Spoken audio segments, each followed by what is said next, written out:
Right, everyone. I believe we have Councillor Green online now. Is that correct? Yes, beautiful. So I think only through a phone connection. So Councillor Green, I will make sure I reach out to you on a regular basis, but don't forget that *6 is the mute and unmute, and *9 is the raise hand and lower hand. I just saw you unmute. Right, I'm so sorry. Nope, it's not your fault. It was. Yep. Yeah. Okay. I'm here, and I'm. So I'll put it back on mute and listen, and then participate as I can. Thank you very much, Councillor Green. So I do call the meeting to order. Thank you. Yep. This is a special council meeting for February the 6th, 2023. We always start our meetings by acknowledging that the lands on which we gather is the traditional territories of the Coast and the Straits Salish peoples. Specifically, we recognize the Lekwungen people, known today as the Songhees and the Esquimalt nations, and that their connections to these lands and to the adjoining waters continues to this day. Up first, we have approval of the agenda for the special council meeting, moved and seconded. Any discussion on the agenda? Seeing none, all those in favor? Any opposed? None opposed. We have adoption of minutes, 2 from January 23rd. Can I get a move to adopt? Moved and seconded. Are there any changes, corrections, amendments to any of those? Taking a little breather here to make sure that Councillor Green has a chance if she wishes to raise her hand by *9, if she wishes to speak. Not seeing that, I will call the question on the adoption. All those in favor? Any opposed? None opposed. That carries. Mayor's remarks will be very brief tonight.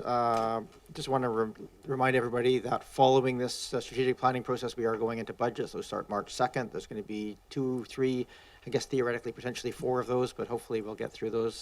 But they start on March 2nd. The upcoming process tonight, just so you all know what's coming, we're going to have a fairly brief introduction from staff. We're going to open it up for members of the public who wish to address council related to the strategic priorities, and all who wish to speak can be allowed to speak.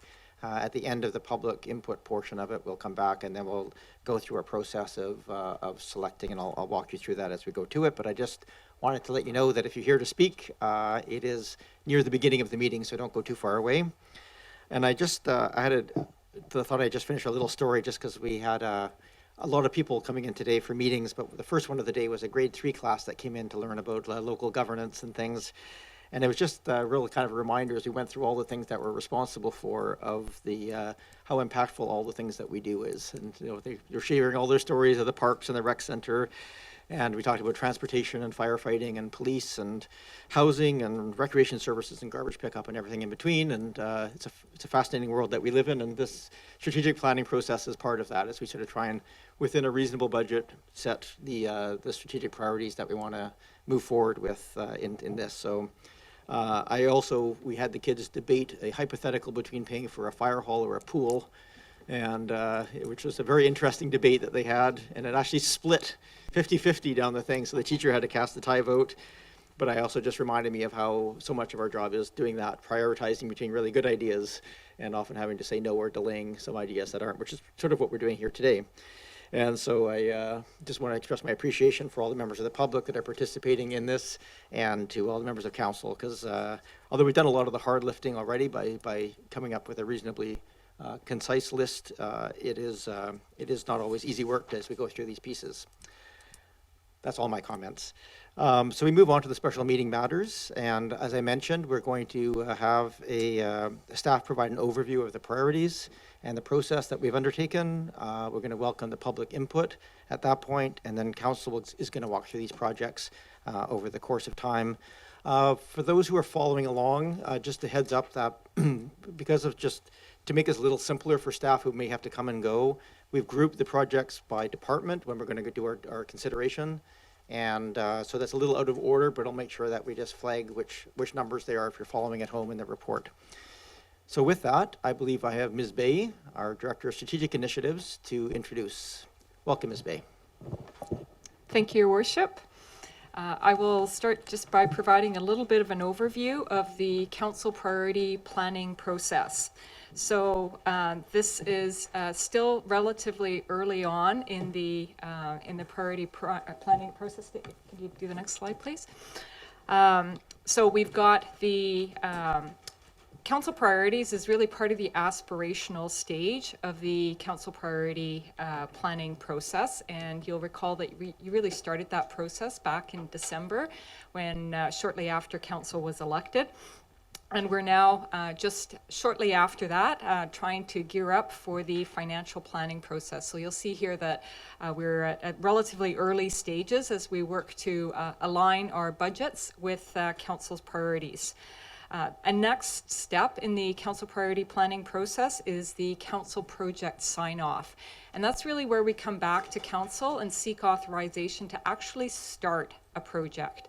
And that starting piece involves us as staff going out and preparing a project charter and then coming to Council for sign off on the governance pieces of that project charter. So you'll see tonight in your project background, there's some very, very high level information on projects.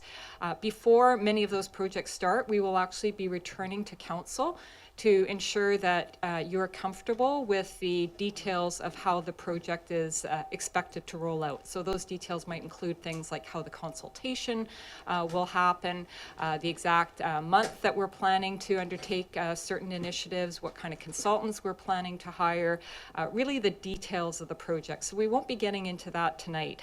We will be coming back in many cases for that sign off. A next step in the planning process is once you've given us sanction to proceed with a project, we will go ahead and implement that. Many of these projects will take more than a few months to implement. Some of them may even take a few years to complete. So we will be coming back with progress reports every half year and indicating how we're progressing with the projects you've directed us to complete.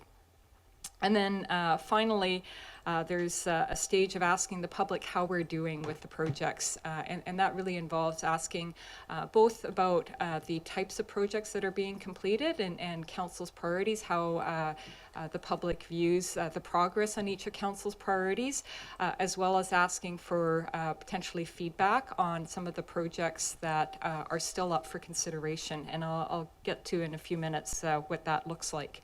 If I could have the next slide, please. We have the Council priority planning process. This is a complicated flowchart. It's basically the version I also showed Council and the community back when we met in December to talk about the projects as they were initially being selected. So those first two boxes, confirm values and priority themes and asking for information on the impacts of potential projects, that's what you did back in December. So those pieces are now complete. And through that process, the values and priority themes you confirmed will now feed into the Council priority plan. And what we're here to do tonight is for you to receive the impact information, which have been recorded in the form of project backgrounders, and also for you to select the projects to be included in the 5-year financial plan. And then in spring, as the Mayor mentioned earlier on March 2nd, we'll be back for the first step in the approval process for the 5-year financial plan. And through that, that's step 5 on this chart, the projects that you fund will then be listed in the Council priority plan for implementation. And those projects, as I mentioned on the previous slide, you'll have another chance for the more significant projects to sign off on the project approach before we actually, before you direct us to proceed to implementation. And you as Council determine when the project is complete. So we'll be reporting back at regular stages through that process. For the projects you decide not to fund at this point, they don't go away if they're on the list either in project backgrounders today or in the long list that you talked about back in December. Those will also be listed in the Council priority plan, and you have the opportunity to reconsider those on an annual basis. Recognizing really that this Council priority planning process is not a one-time event.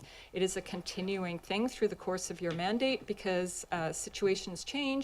The community's needs change, world events can sometimes impact what is a priority, and so there's an opportunity each year after you get feedback from the community through the annual questionnaire to reconsider those unfunded projects and potentially have them funded later on in the mandate. So that really is that arrow that feeds out from the bottom of the Council priority plan and wraps around to the beginning of the process. So a cyclical process that is not a one time and done, especially because this is really relatively early on in Council's mandate. And so as you hear more from the community, you may have a different sense of what's important. At this point, the feedback that you got from the election is the primary form of input in terms the selection of the priorities. Obviously, have an opportunity to hear from the public tonight as well, and many people have written in, and so there's an opportunity there to do a check-in with the community. But there's a more fulsome opportunity later on as we go out and do our annual questionnaires. So if we can move to the next slide, please. This is an overview of the attachments, and some people tease me and say I have attachment issues because my reports tend to have a lot of attachments, but they're structured really in relation to the resolutions that are before you, and they're intended to be there to make it as easy as possible for you to move through the resolutions. And so each of the attachments includes a different component of information, and I thought it might be worthwhile for me just to spend a few minutes here providing a bit of an overview of what's in each of the attachments and what the decisions are before you. So the project backgrounders are all listed in attachment 1. Those are the projects for which you asked for more information when we met back in December.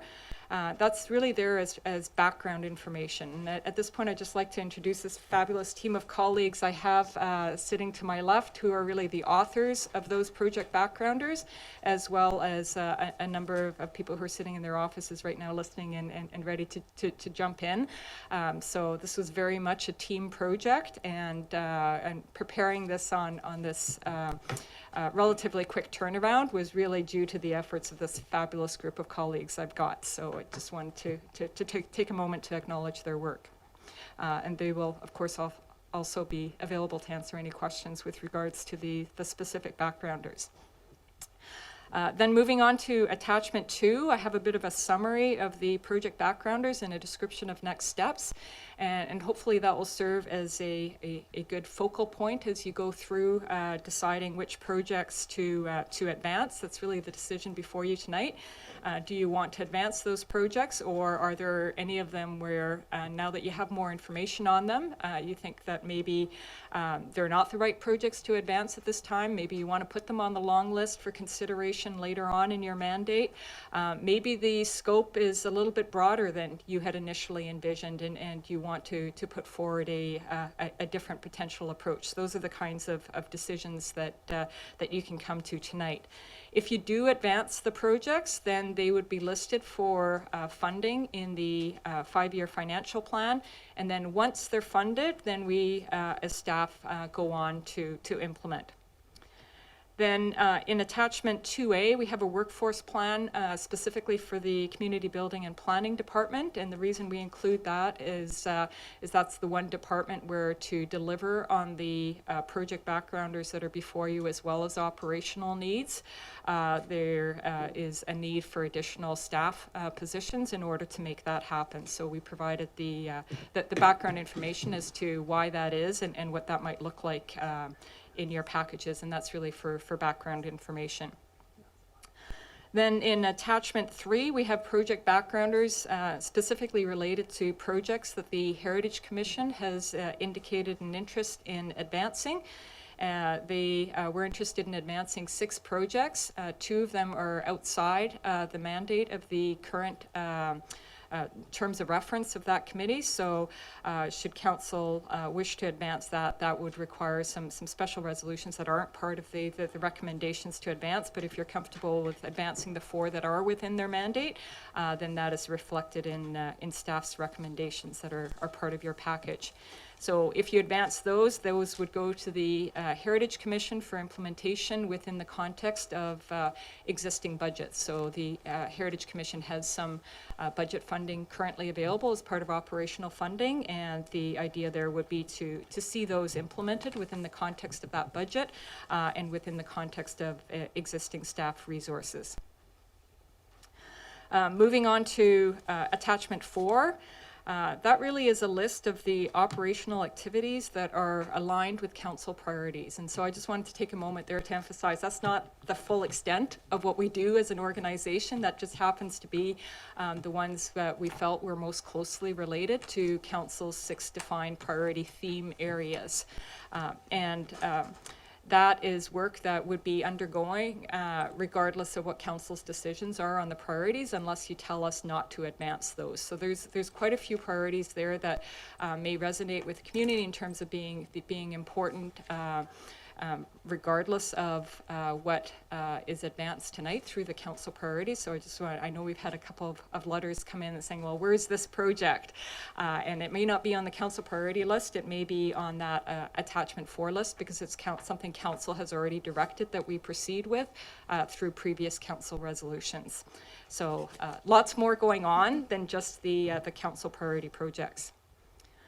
Moving on to attachment 5, there are a number of continuing projects, ones that were listed in the previous council priority plan for implementation beyond the mandate of the last council. So a number of those projects stretched out into this year and beyond.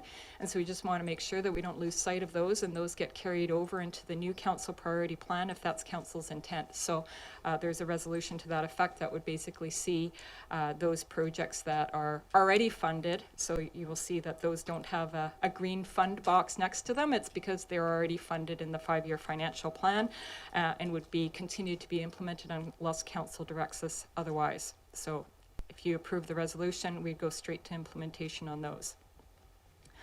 Then we have, as attachment 6, a number of projects for impact analysis, and those are the ones that have come up for council since we last had this discussion with council in December. So there's 2 projects there that are listed that came up at a council meeting in January that we didn't have a chance to prepare project backgrounders for because they came late to the game. So for those, council has the opportunity to advance those by directing us to prepare impact analyses, and if council, once you receive that information, decide to fund, then we would move to implementation of those. Then attachment 7, that's what we referred to as the long list back in December. Those are potential future projects. Those are the ones that were before you from your brainstorming session early on in your mandate that on December 12th didn't make it onto the short list that you asked for project backgrounders on, but that you indicated that you might want to reconsider later in your mandate. So if you advance those would be reviewed annually, and then once funded, we would move to implementation. And then finally, in attachment 8 is a protocol for new projects.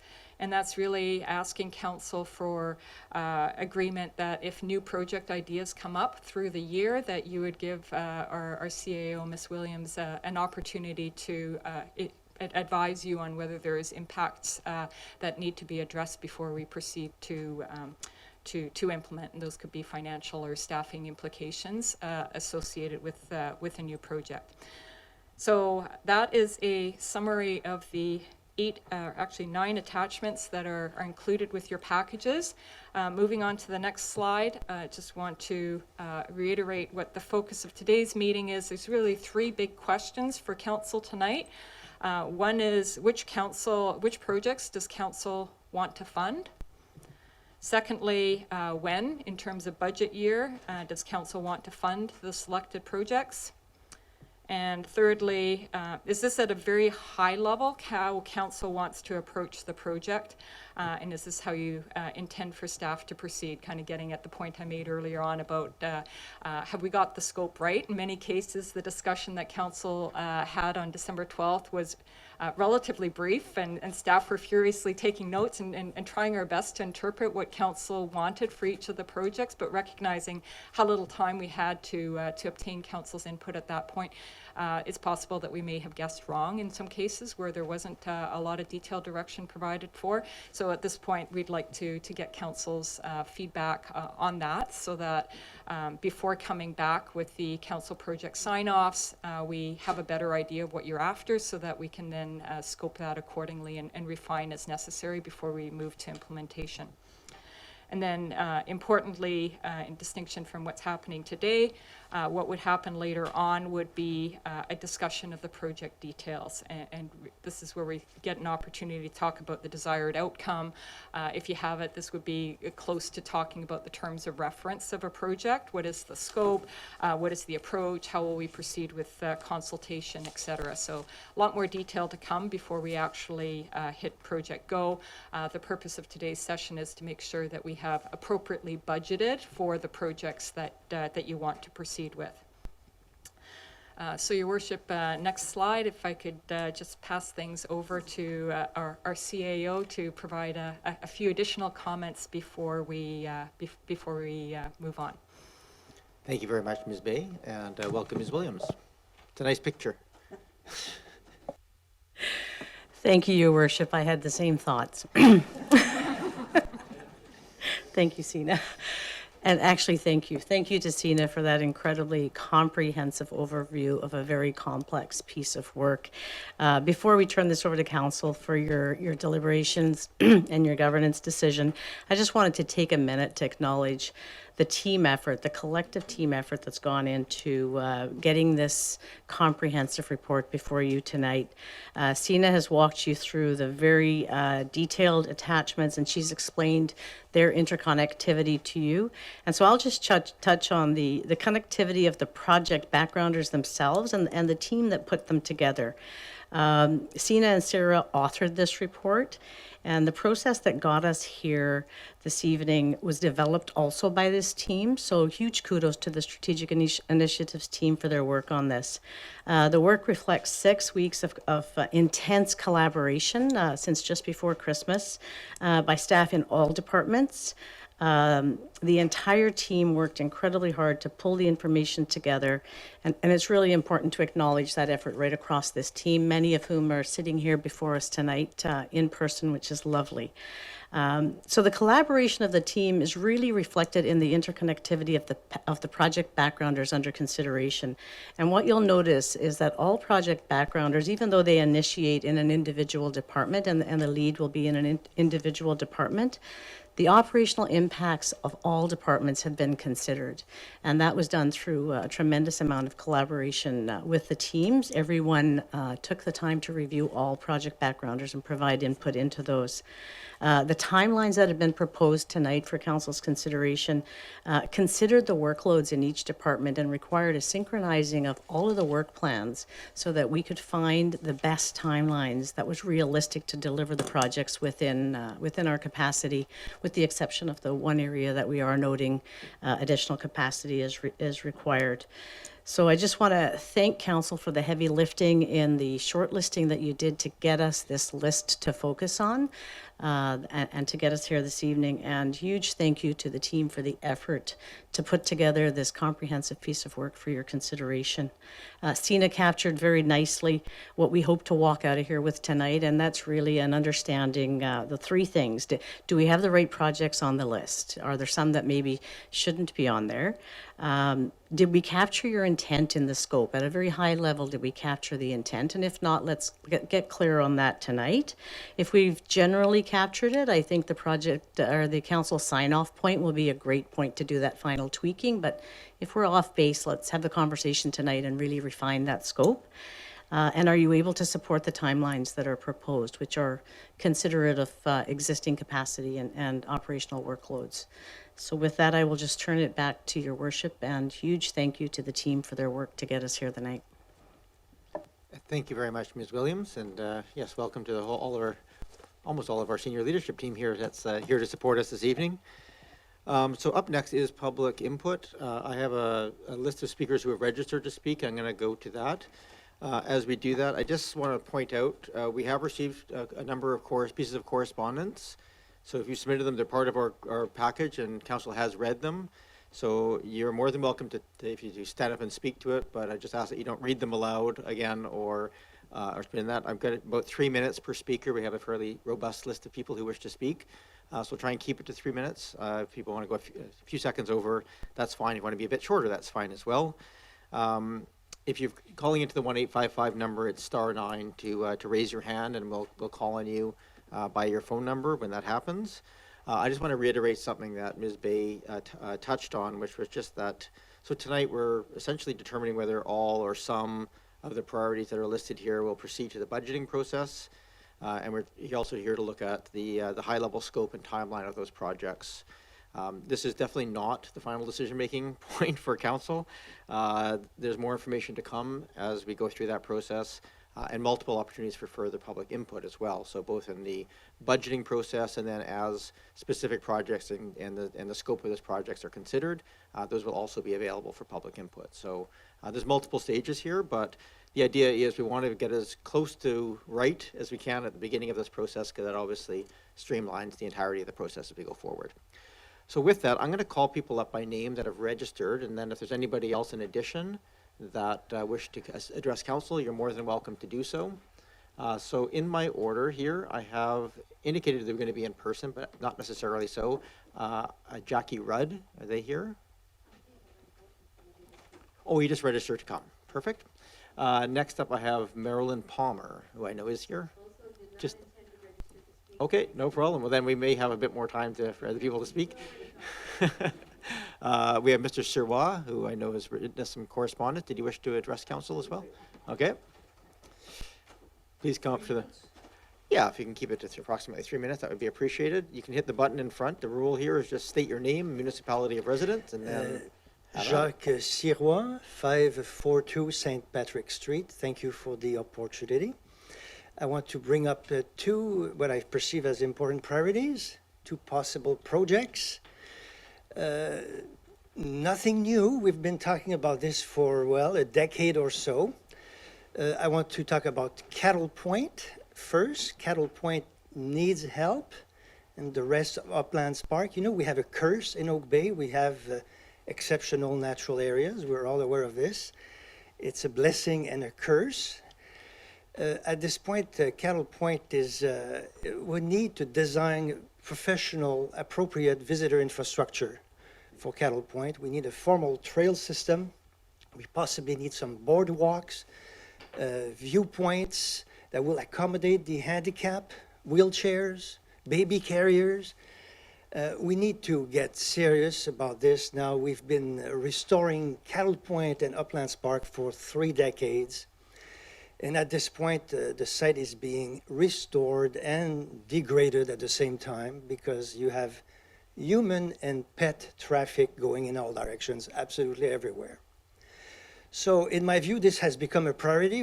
I remember going to meetings 10 years ago talking about this, and we're still talking about it.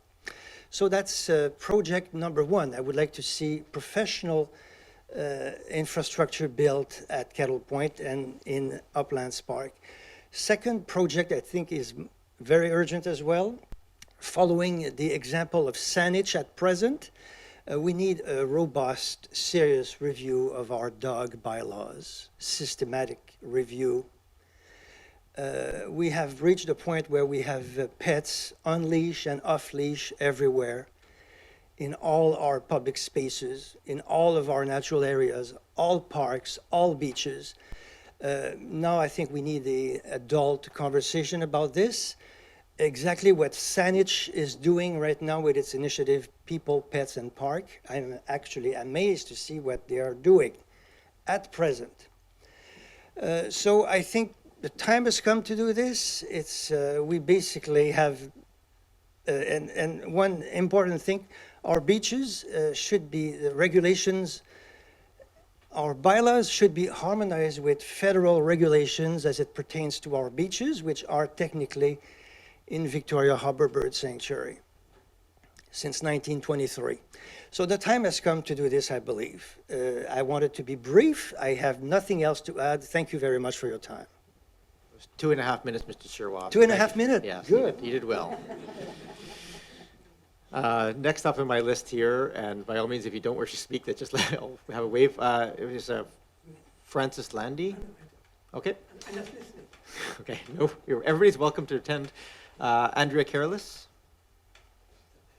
Oh, she on? Yes, Ms. Careless. Same process, if you don't mind. Just state your name and municipality for the record, then you have 3 minutes to address council. Right. Okay. I'm Andrea Careless. I'm from Oak Bay, and I'm a member of the Oak Bay Climate Force. Excuse me, I'm also sick, so that's why I'm here. I know this council is very concerned about climate mitigation and adaptation, and I really appreciate your commitment to strong climate action. Having said that, I understand that staffing and financing put limits on how much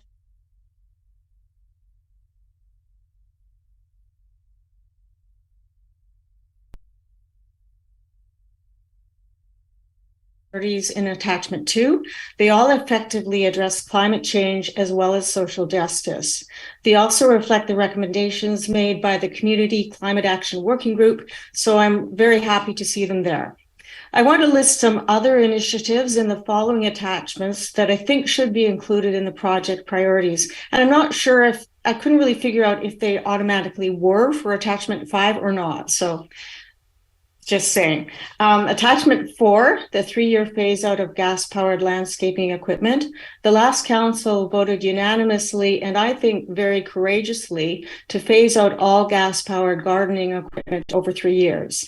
This is a significant project involving industry and public consultation, and even working with the BC government to gain the regulatory power to do this. But it's worth it with respect to reducing greenhouse gas emissions, improving local air quality, and reducing noise. And we're leading the way across Canada.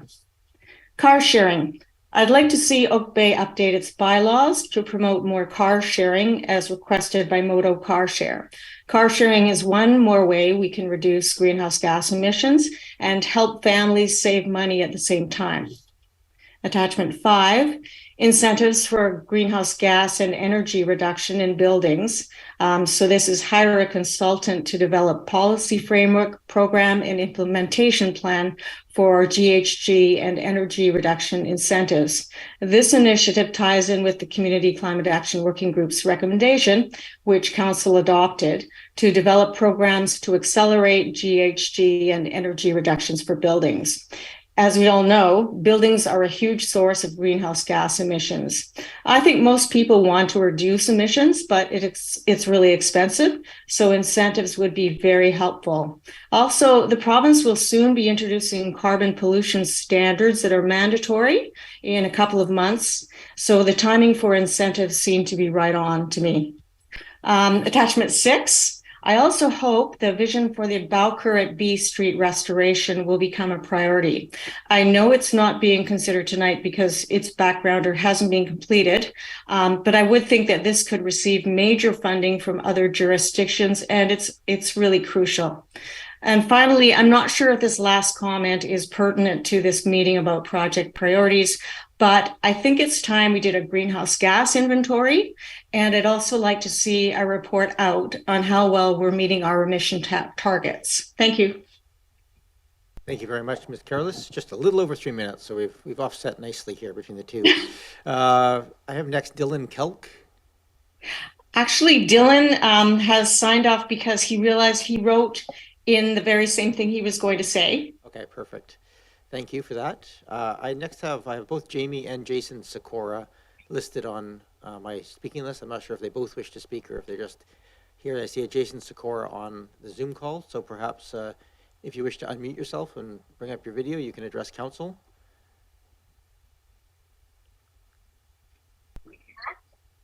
Hi, Your Worship. Yeah, nothing to ask, just looking to get a little bit more involved. So thanks for having me on today. All right. Well, thank you for joining us here. I have Matthew Trainer. If you wish to speak, you can unmute yourself and address council.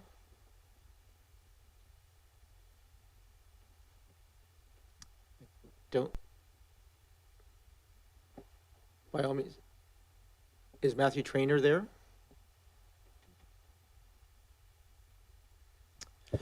Your Worship, I do believe Mr. Trainer left the meeting. He was on earlier, but is not currently Okay. on the Zoom call. We'll make an effort if he comes back on to allow him to speak. Pamela Woodland.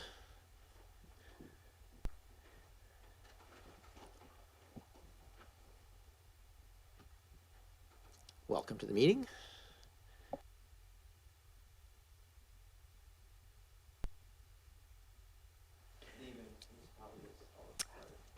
Pamela Woodland. Where do I live? 1418 Newport Avenue, Oak Bay. Thank you, everybody here and staff. Outrageously good work you guys have done. It's a remarkable document you produced. I'm not here to speak to anything specific. Unless they disavow me, I'm with the Oak Bay Climate Force, and my heart is also with the Boca Creek gang.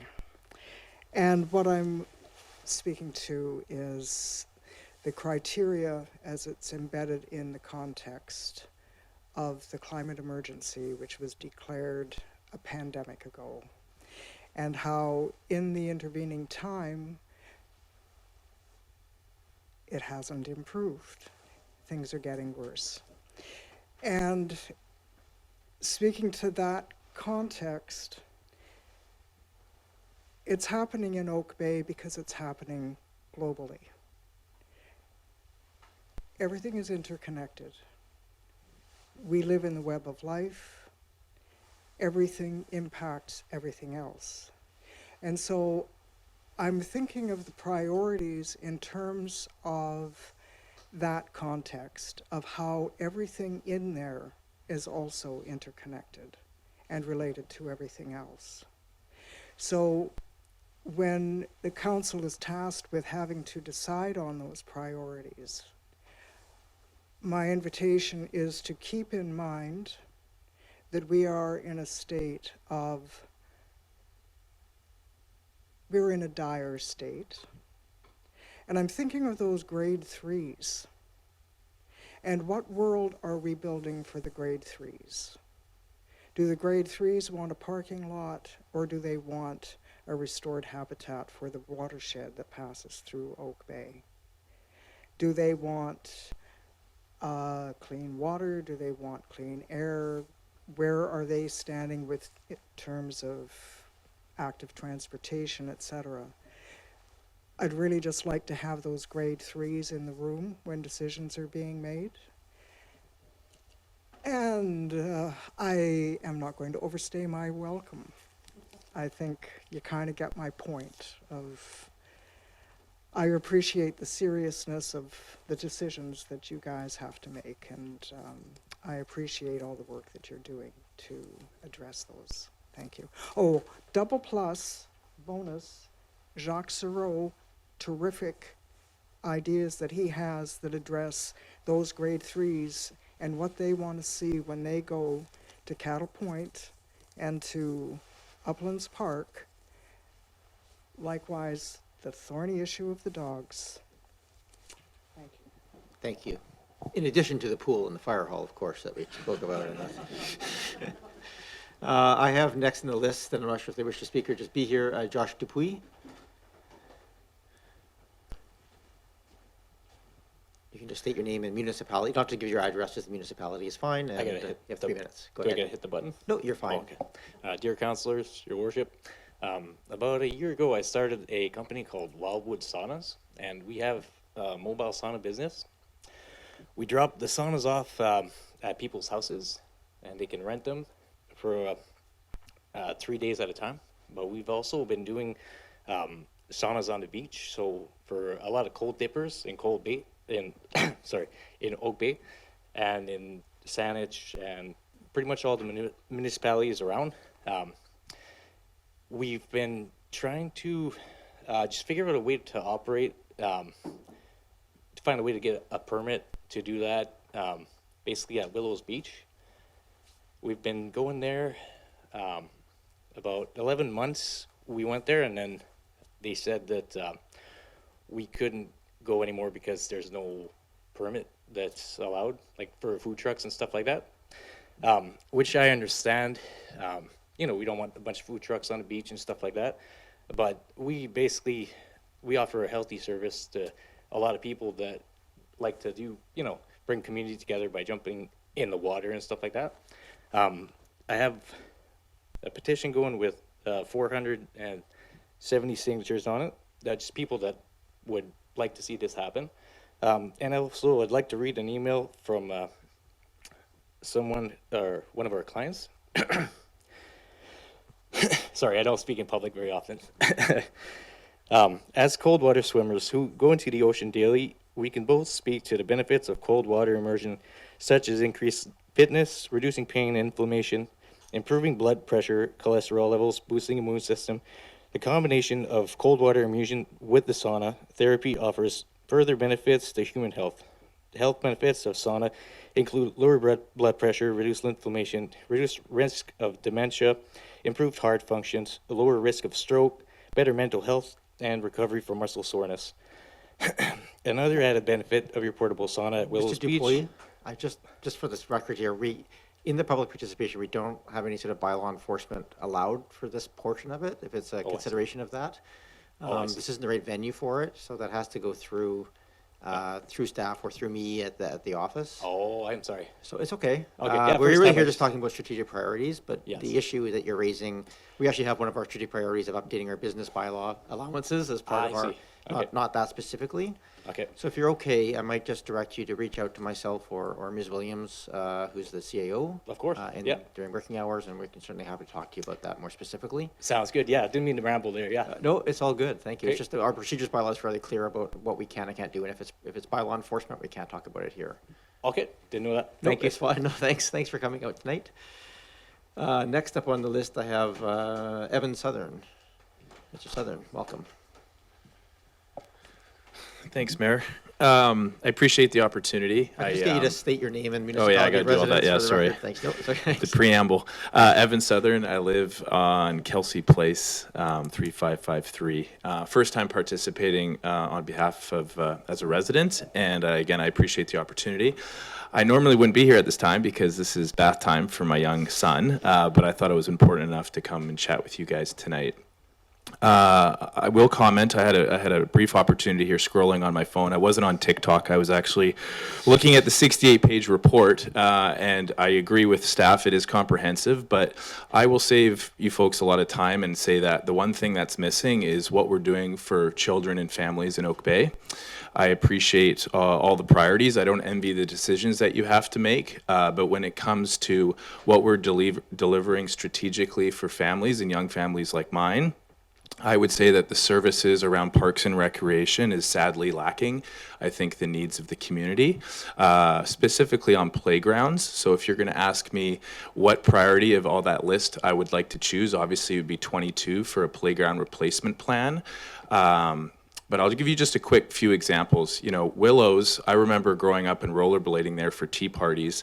I took my son there a few weeks ago and couldn't believe the condition of that playground. We might have the world's most beautiful beachfront, but the amenities are sorely lacking.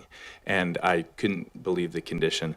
Henderson Rec, it's right behind us. Love that place. I want to give kudos to the Kinder Gym program. Unfortunately, a boiler went out and now there's no heat in the facility for 2 months. I would say as a property taxpayer, that's probably pretty challenging to digest. And, you know, you're going to hear a lot tonight about heritage restoration, dog parks, climate change, and I think those are all great priorities. But what I urge council and the mayor to consider and staff is when you're going through those, which priorities are going to be mostly impacting and supporting families and children in Oak Bay. This is one of the most beautiful places to live. I know that. I worked very hard to move back here. But as I go through my daily routines and my walks and the places that I live, I would say that there's certainly areas for improvement. I come here encouraged that there's a better opportunity and future for my son. But I think there's a lot of low-hanging fruit that would make immediate impacts. And again, to save 60 hours of staff time, because I saw how long this planning replacement program might take. The last thing I will say is I'll encourage staff and council, not that you don't already have enough things to do with your time, but if you were to go to Gyro Park on a Saturday or Sunday and see what's created down there with their facilities in their park, it's the most beautiful thing that we have in the region.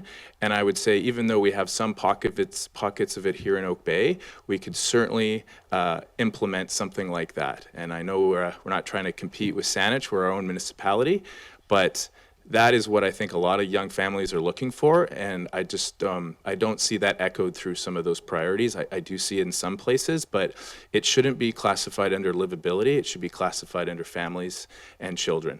Thank you. Thank you very much, Mr. Southern. Now that they have their own mayor, Murdoch, I feel we have to compete a little bit more with Saanich on those things, so. Whatever it takes.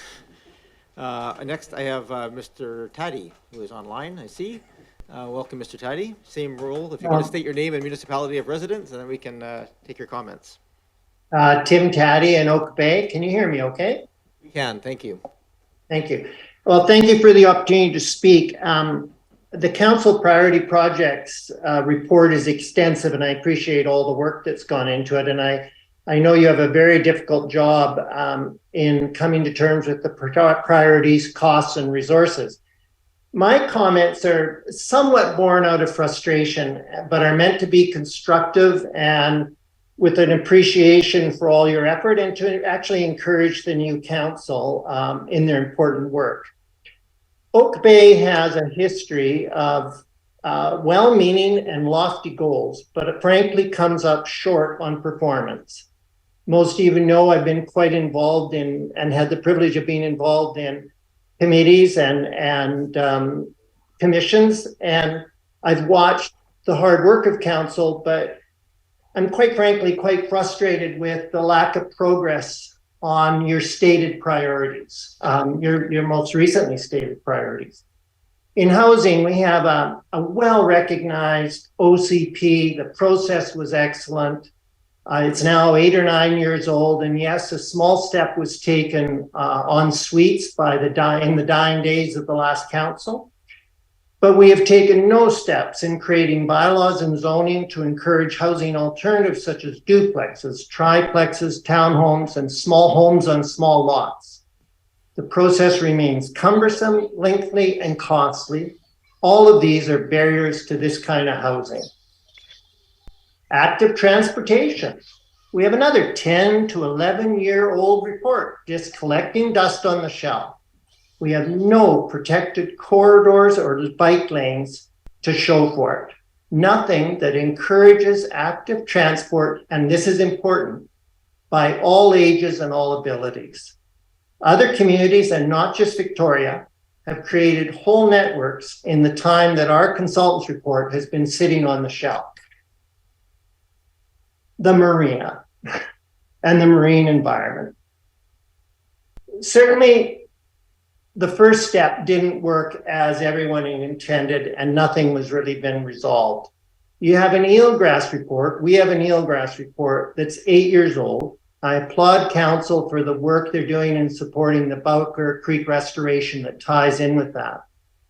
But council has done nothing about the derelict boats and liveaboards that are in contravention of the bylaws. We have 3 sunken vessels in the last 6 weeks. To my knowledge, nobody's picked up the phone and called the boat recovery people.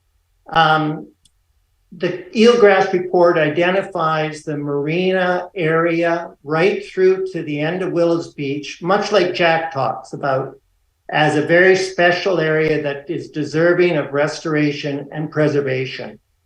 The current marine issue that we have in that area, the number of buoys that are coming up, the number of derelict boats that are there and unattended, the pollution that comes from the most recent sunken boats, all put our eelgrass and that very precious environment at risk. It would be very simple for you to expand your consultation in the second round of marina discussions, to expand it to include that entire area. You're already consulting on the marina, on the water lease.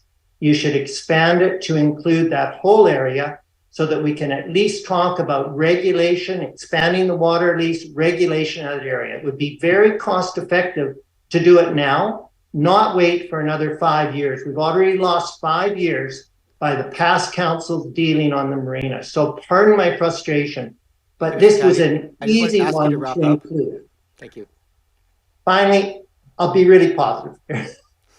Be a council of action. I guess where my frustration lies is we have these reports sitting on the shelf. I know we have limited resources, but please be critical, think critically about the consultants you hire and the administration costs, and make sure you get some outcomes that are workable and that you can act on, as opposed to just sitting on the shelf. Good luck, and thank you very much. Thank you, Mr. Taddy.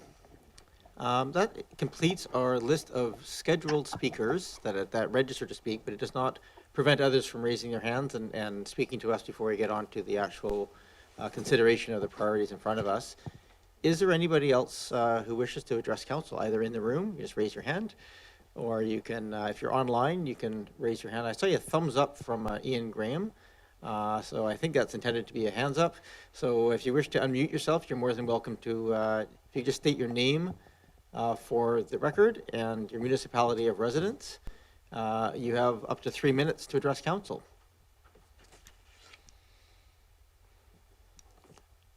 You're muted currently, Mr. Graham. There we go. Can you hear me now? Okay. We can, thank you. Yeah, thank you, Mayor and Council. Ian Graham, I'm a Saanich resident, and I'm speaking on behalf of the Friends of Bowker Creek Society. We have members in Oak Bay and across the region. And I'm just here to support the Bowker at B Cool Kit project, and just wanted to quickly thank you for making time in January to hear about the project. And we understand that staff are developing that project backgrounder and would be very pleased to support them with any additional information or materials. Just a couple of really quick points. I do just very generally, firstly, really want to congratulate staff for the detail and the rigor that they brought into this report and the process. The second point is around integration. So the Bowker at B Street project, as we mentioned during the presentation, it integrates a lot of elements and policies, including ecological integrity, stormwater management, climate adaptation, active transportation, family recreation, and culture. And what I see in the staff reports is actually four elements in 3 different attachments. And so I just wanted to reiterate that the purpose of our concept plan, it's really to get a conversation going about reimagining that site in line with district policies and best practice. So before you get into a detailed impact analysis, you might want to consider just confirming and refining that concept. In other words, the vision for the area in a holistic way. And, I think that itself could be a modest 2023 project, a step forward to clarifying that vision, doing that integration analysis, phasing, and costing. And so there are some planning grants available to support this kind of thing. I think the Bowker Creek Initiative, has some capacity as well as our own organization and some of the professionals that are our members. Last point I wanted to make was just on Saturday, many of our volunteers released about 36,000 chum salmon eggs into the lower reaches of Bowker Creek. We had a pretty good success rate last year, and we're hoping even better success this year. It's a fantastic community building project, and what we do to improve upstream habitat and downstream habitat, as mentioned by Mr. Taddy, ultimately affects success of the salmon and that forward-looking community spirit that we're all trying to engender. So thanks again for the opportunity. Thank you very much, Mr. Graham, and thank you for the work on that restoration and bringing the salmon back. That's an amazing project. Is there anybody else who wishes to address council at this time? Again, if you wish to, if you're, I don't think there's any other call-ins, so if you're on Zoom, you can hit the reactions tab and then raise hand, and that gives you access to flag. If you can't get to that, you can always just open up your video, and so I'll see you, and you can wave, and I'll let you in. I'll call a second time there if anybody else wishes to talk to council. All right, for last chance, I'm just going to give for members of the public who wish to address council.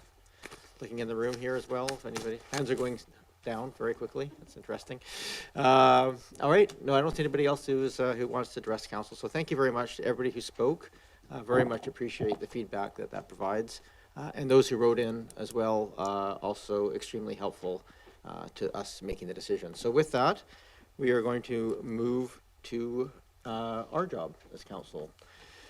So by default, if we have it here, under the recommended resolutions as we go through them, that would essentially push all the priority projects here to be included in the draft budget under the timelines that are laid out here. So And that also means by default, under the recommended resolutions, all asks from the Heritage Commission that are inside, that will be included in the draft budget, except those matters that fall outside the mandate of the commission. So a separate resolution, if requested, would be required to change the mandate. Otherwise, no resolution would be required if just 1 to 4 progressed. As we go through the options, our job is just going to be look at whether the priority should be removed or modified, or the timeline modified. So if we'll do the motion as a whole, and then we'll take motions to change as we go through. But we'll also take questions as we go. And we're going to do this by department so we can have the staff talking to their expertise. As noted before, the original report had the groupings under our priorities. We've shifted those and we'll bring them up on screen under the department so that we can just talk to the one department at a time as we go through this. But some of these affect multiple departments, hence the multiple people in the room that we have here. So yeah, my suggestion here is we'll do a motion to receive and then we'll do a motion laid out. I think if we get bogged down or there's some of these aspects, some of the pieces of the resolution that might address later pieces, I'm happy to sever them and deal with them separately if that's deemed to be necessary. But otherwise, I think we'll just treat all of the recommendations together. We'll go through motions to amend, and then we'll deal with the amended resolution at the end of this process. So I'll move receipt. Thank you. I'll second. Thank you, Councillor Green. The ghostly voice from outside. Thanks for letting us know that you're still here. So we have a motion to receive. That's a very straightforward motion. Any discussion? Not seeing any, I'll call the question. All those in favor? Any opposed? Not opposed? That essentially just formally receives it, so it goes on to our gets attached to our minutes. So if people are looking it up, those reports are visible within our minutes. And the second recommendation is, I'm not sure we need to read them all up, but it's probably not a bad thing. So everybody in the audience and watching online can see. If someone wishes to read those, we can. So do you want the whole thing read? Yes, if you don't mind. I think that's the best. All the way down to and further that? Yes, okay. Please. I move that council priority projects that are the subject of project backgrounders be included for funding in the draft 5-year financial plan on the timeline noted in attachment 2 and, once funded, actioned as noted in attachment 2, and that Heritage Commission projects HCWP number 1 to 4, as referenced in attachment 3, be approved in principle to be completed within Heritage Commission funding, annual $11,000 in the 5-year financial plan, with timing of completion to be prioritized by the Heritage Commission in collaboration with the Director of Community Building and Planning Department to ensure projects are within staff capacity. And that the already funded projects listed in attachment 5 be approved as continuing projects and be listed for completion in the council priority plan, and that the additional potential new projects listed in attachment 6 be considered by council following staff preparation of new project impact analysis and included in the council priority plan if once resources directed.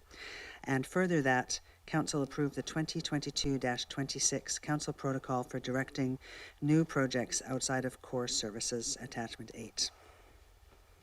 Thank you. Well done. Is there a seconder? Moved and seconded. Thank you. So that gives us the opportunity to go through and ask questions. Practically speaking, I think what we're going to do is just go through these in the order that are brought up on screen here. Is that Ms. Bay? Do you have those on this? Okay. So I'm going to hand this back to Ms. Bay to bring up the list of things, and I believe we're doing community building and planning first. Is that correct? Okay, so project related to community building and planning up first.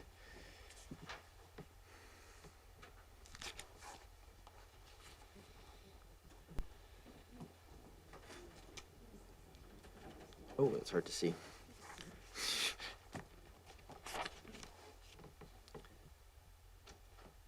Yeah, I think we have to zoom in a little bit.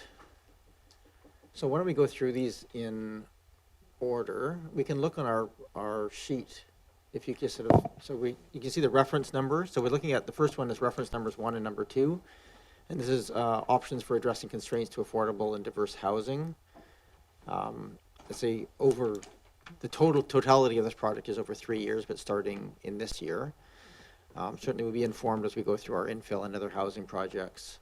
Is there anybody here who has questions related to this item or suggested changes to this? Go ahead, Councillor Patterson. Yes, Mayor. Thank you. Thank you, staff, very much for the report. It is very comprehensive. I know I've read through it a few times trying to connect the dots. But when it comes to some of these, the building and planning things on the housing, what I would like to understand is how Bill 43, the Housing Supply Act, will impact on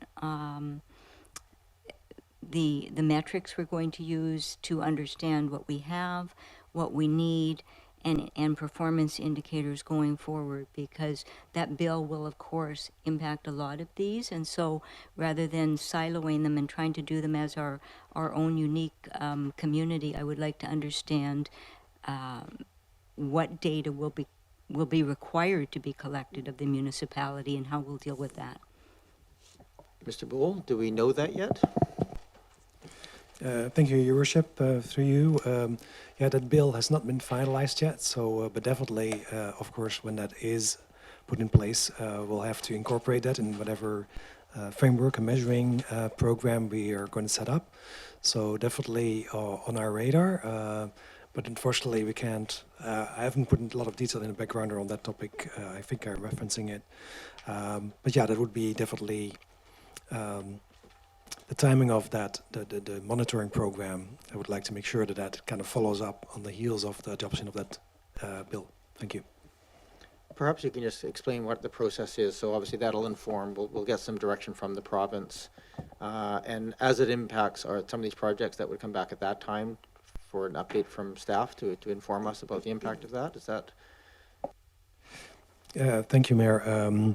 Definitely for the monitoring project, very relevant, but also for other projects like the possibly the infill housing program, but also the two combined housing topics of the housing action plan and the rental housing strategy. Those might be affected by that bill. Yes, and so once the details get known, at that point there will be an opportunity and then I think a need for us to adjust and see where the project plan might need to be updated to make sure it's aligned. Thank you for that. Councillor Patterson, go ahead. And then Councillor Braithwaite. Yes, thank you, Mayor, and through you to Mr. Boole.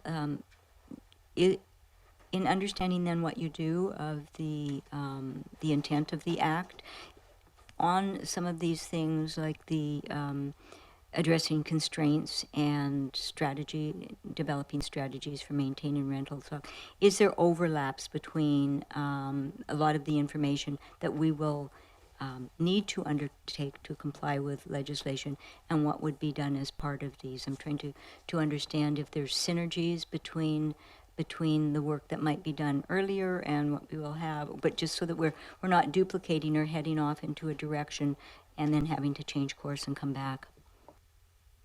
Mr. Boole? Definitely that would be our intent. I think by the time we are going to put details together for the monitoring program, we're going to do our best to find out as much information of what is considered by the province, what is expected to be put out there. Yeah, definitely would like to avoid duplication down the road and the need to kind of do it twice. That would be inefficient. So yeah, thank you. Thank you, Mr. Boole. Go ahead, Councillor Braithwaite, then Councillor Smart. Thanks so much, and again, thanks for the report. Just reiterating what Councillor Patterson said. My question is on the resourcing considerations. I note that you have said that you're going to need about 2.7 positions for 23, 24, and 25, and then we're not sure in 26, 27. And I'm wondering, that would obviously have an impact on taxes. So do we know what amounts that those resource considerations would be? I think I'll bring Mr. Payne, our Director of Financial Services, into the meeting at this point. Welcome, Mr. Payne. Thank you, through your worship. We estimate the 2.7 FTEs to be approximately $285,000 for salaries and wages, which is just below 1% tax increase. Thank you. Then Councillor Smart. Thank you. Through you, Mayor. With regards to the backgrounder, one, I understand that there's the Community Social Planning Council has applied for a grant for a regional housing and prosperity program that they've invited municipalities to join, and it would be a fully funded project. I'm wondering if that would have synergies, and having this priority project would really allow for participation in that project. Mr. Bull? Thank you, Your Worship. Yes, I'm familiar with the program.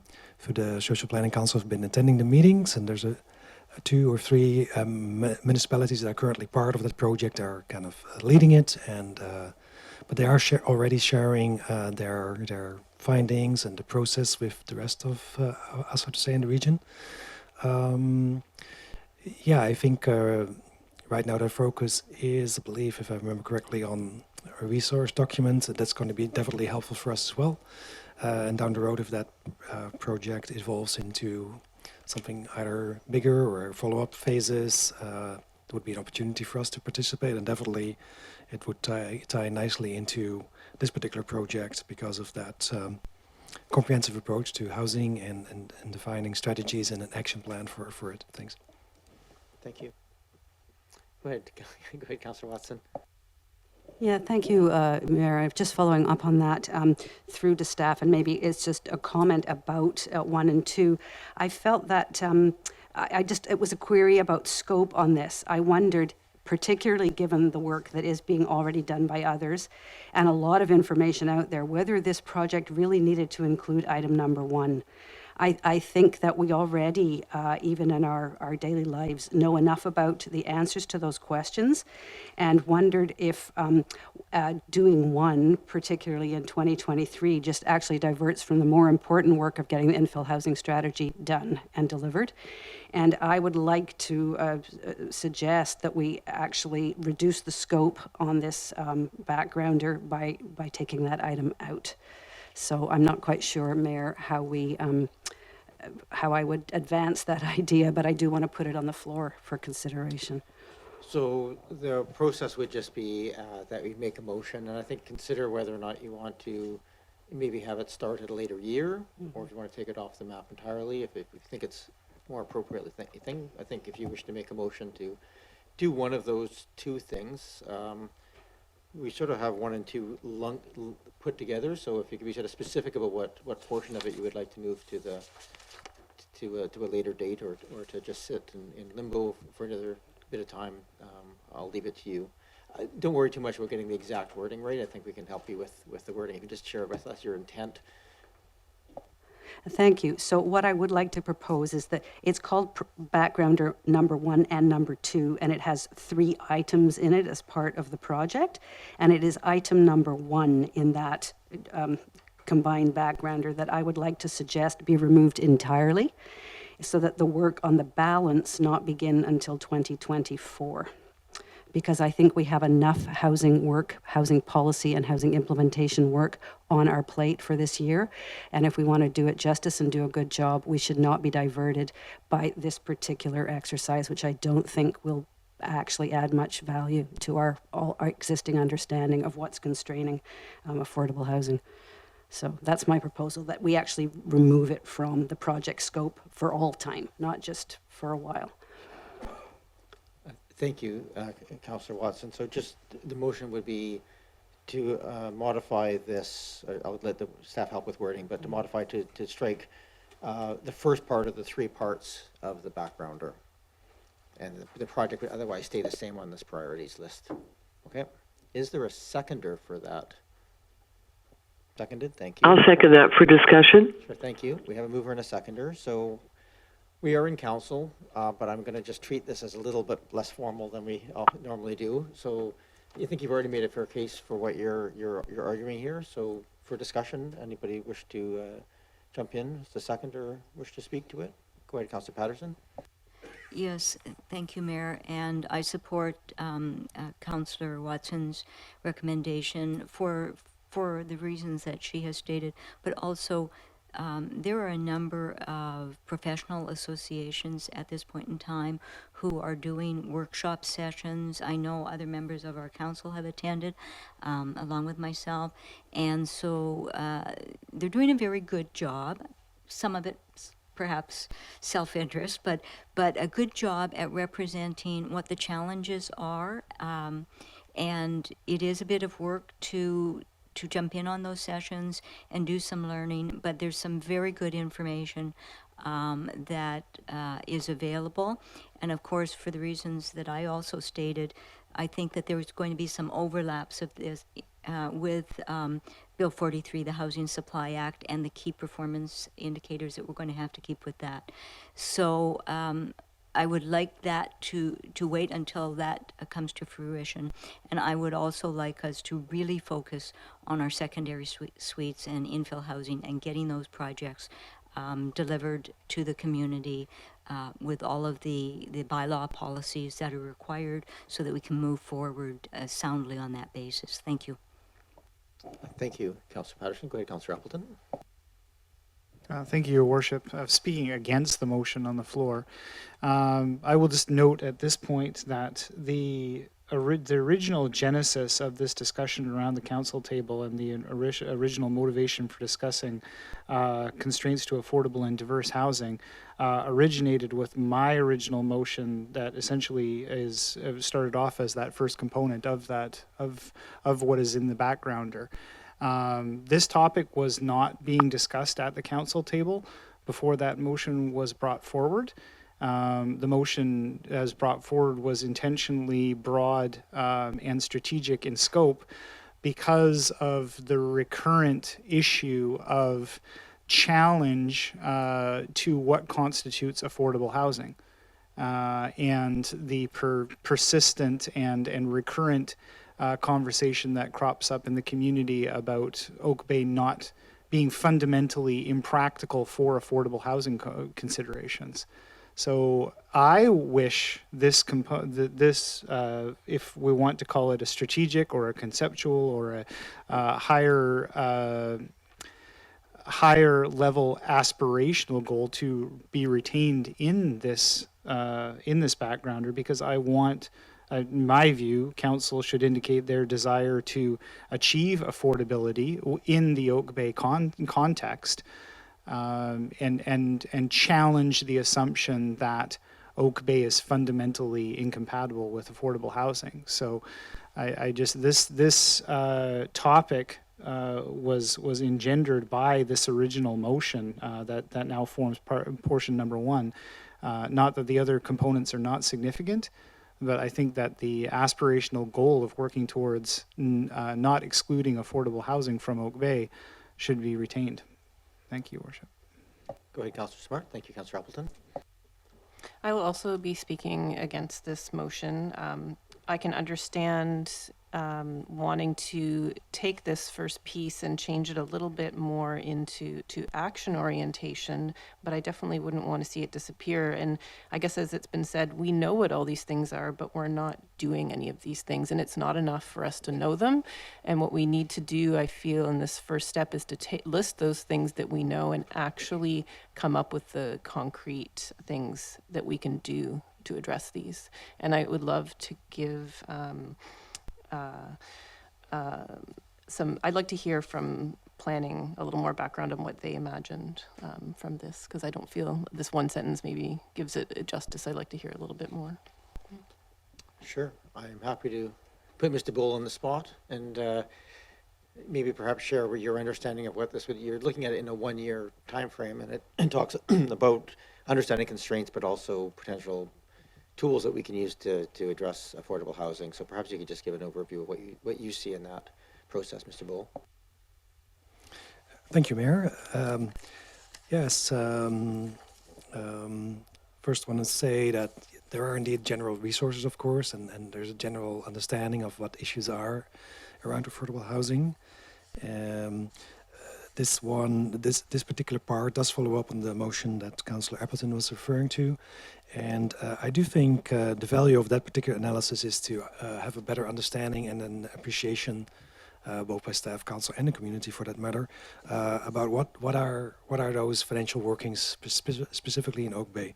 There are definitely tools that can be used, and knowing a little bit more about how real estate and development work in Oak Bay in relation to our, for example, our OCP designations, our heights, our zoning bylaw regulation, is helpful to then zoom in on what are things we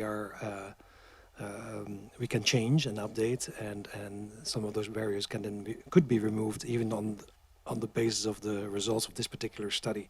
So at the end of the study, Councillor Smart was referring to actions.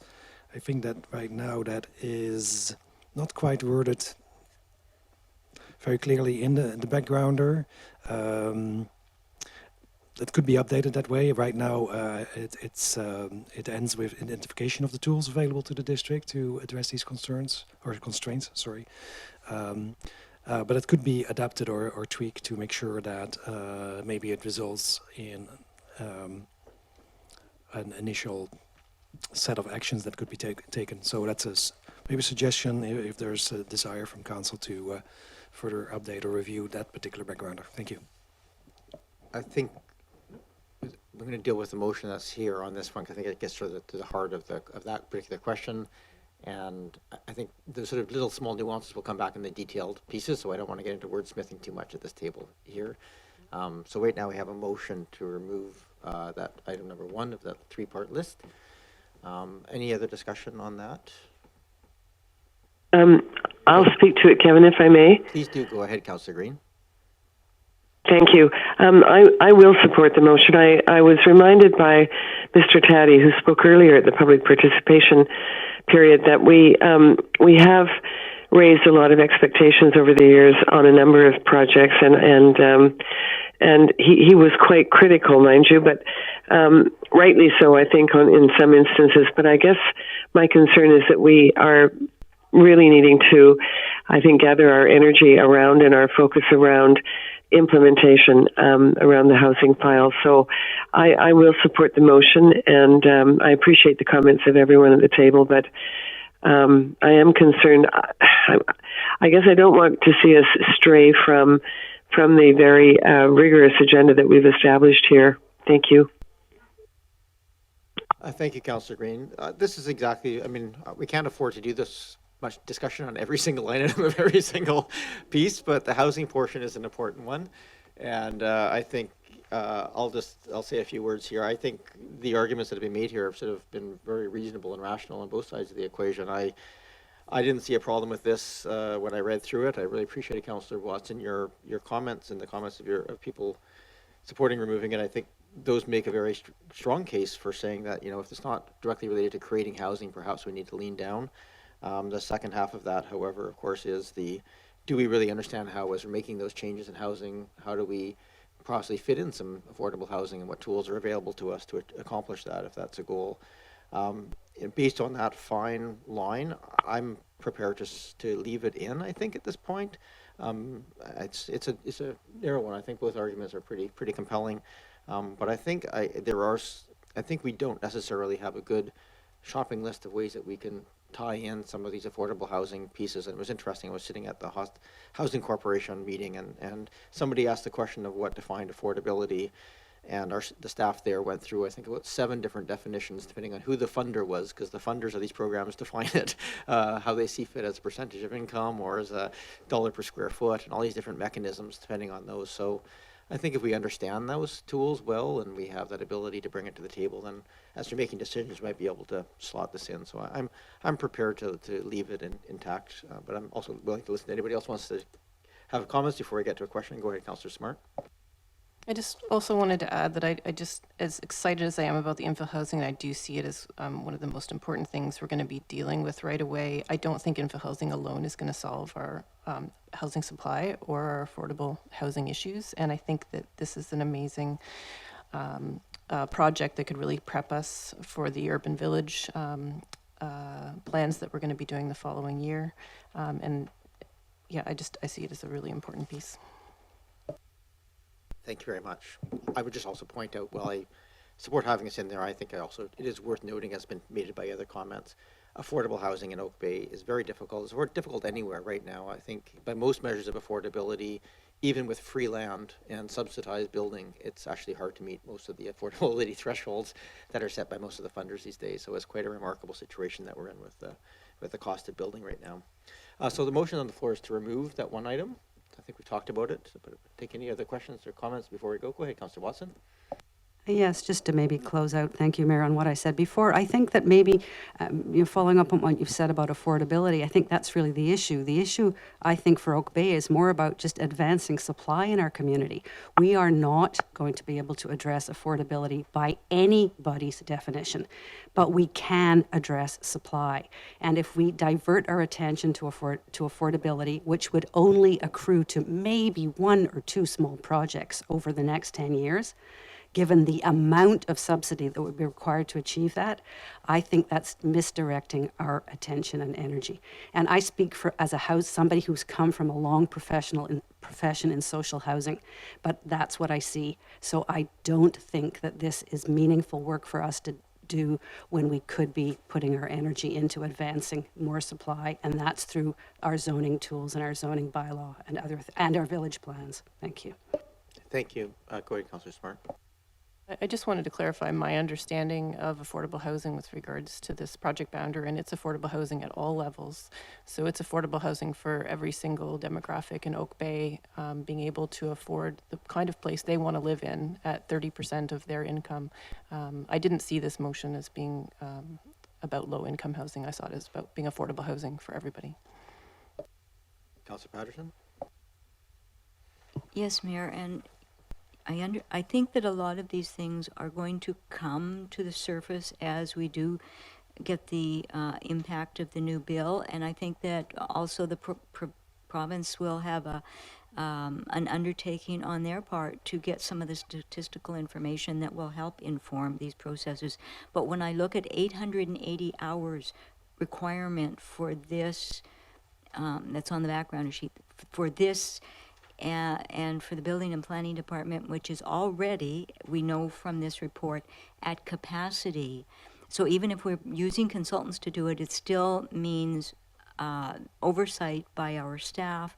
And I really passionately want to see us move forward with the policy writing and the zoning, the bylaws that we need to actually implement the housing program. So I can't see allocating 880 hours to producing another report as opposed to moving forward with the initiatives that have already been started. Thank you, Councillor Patterson. I just want to make sure that we're clear on this. I don't see the number 880 hours attached to this backgrounder. Am I? Oh, there we go. Estimated impact hours. Thank you. Just blind. Need stronger bifocals here, apparently. Okay. Motion on the floor to remove. I really appreciate this. Has been a very interesting discussion. Certainly good cases to be made on all sides of this, and maybe waffling here as I get to the final line. Any other discussion before I call the question? So the motion right now is to remove that first line. Seeing none, I'll call the question. All those in favor? And those opposed? Yes.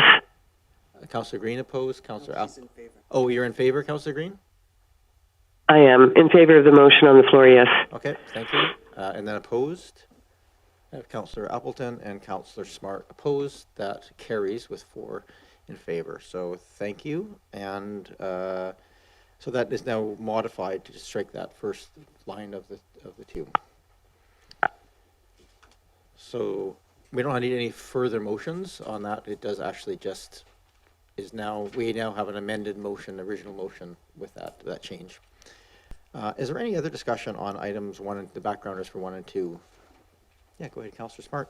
I just had a question about the motion that was just carried. So that was just removing portion 1. And can I just clarify whether that means that this is just not starting for 1 year, or if there was an intention to move steps 2 and 3 forward? Thanks.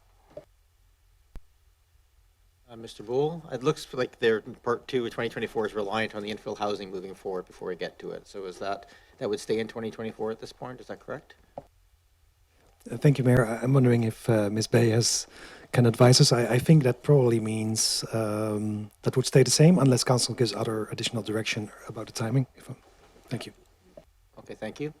I have a sneaking suspicion part 1 is going to come back to us by writ by the province at some point to direct us on how they want us to address affordable housing pieces anyway. But I think at this point, Councillor Smart, it would mean that 2024 would start section number 2. Okay. Are there any other questions on this piece? I might also just ask if anybody has questions or references to the workforce plan, because that's a big part of this, is that also that whole piece. Now that again will come into the budgeting process for more fulsome discussion. However, it's here right now for as well for us to ask questions, and I think it's probably an appropriate place to do it. And I have one question, if I might, Mr. Bull. Not seeing other hands shooting up. I just noticed that in attachment 7, which is sort of things to in the parking lot that we had earlier, there was a streamline the building and planning process, and I know that work is sort of ongoing as time passes in any case. And I'm just wondering, as we look at adding more staff to deal with the increase of demand and supporting a faster response time, which I think we can all agree is a necessity, is to shrink our turnaround time on the applications. Is there anything that we can do in this process, like perhaps highlighting the changes I know that are sort of already being undertaken as a council priority, to look at ways of bringing in technology or other things of that nature to raise them up at a priorities perspective, so that we're seen to be looking at it as from an efficiency perspective as well as a staffing perspective? Is that something that is worthwhile? Or maybe it's better given to Ms. Bay or Ms. Williams. I'm not really sure, but it's just a question I had, because I know it's certainly going to be a question asked. Go ahead, Mr. Bull. Thank you, Mayor. I can start, and if Ms.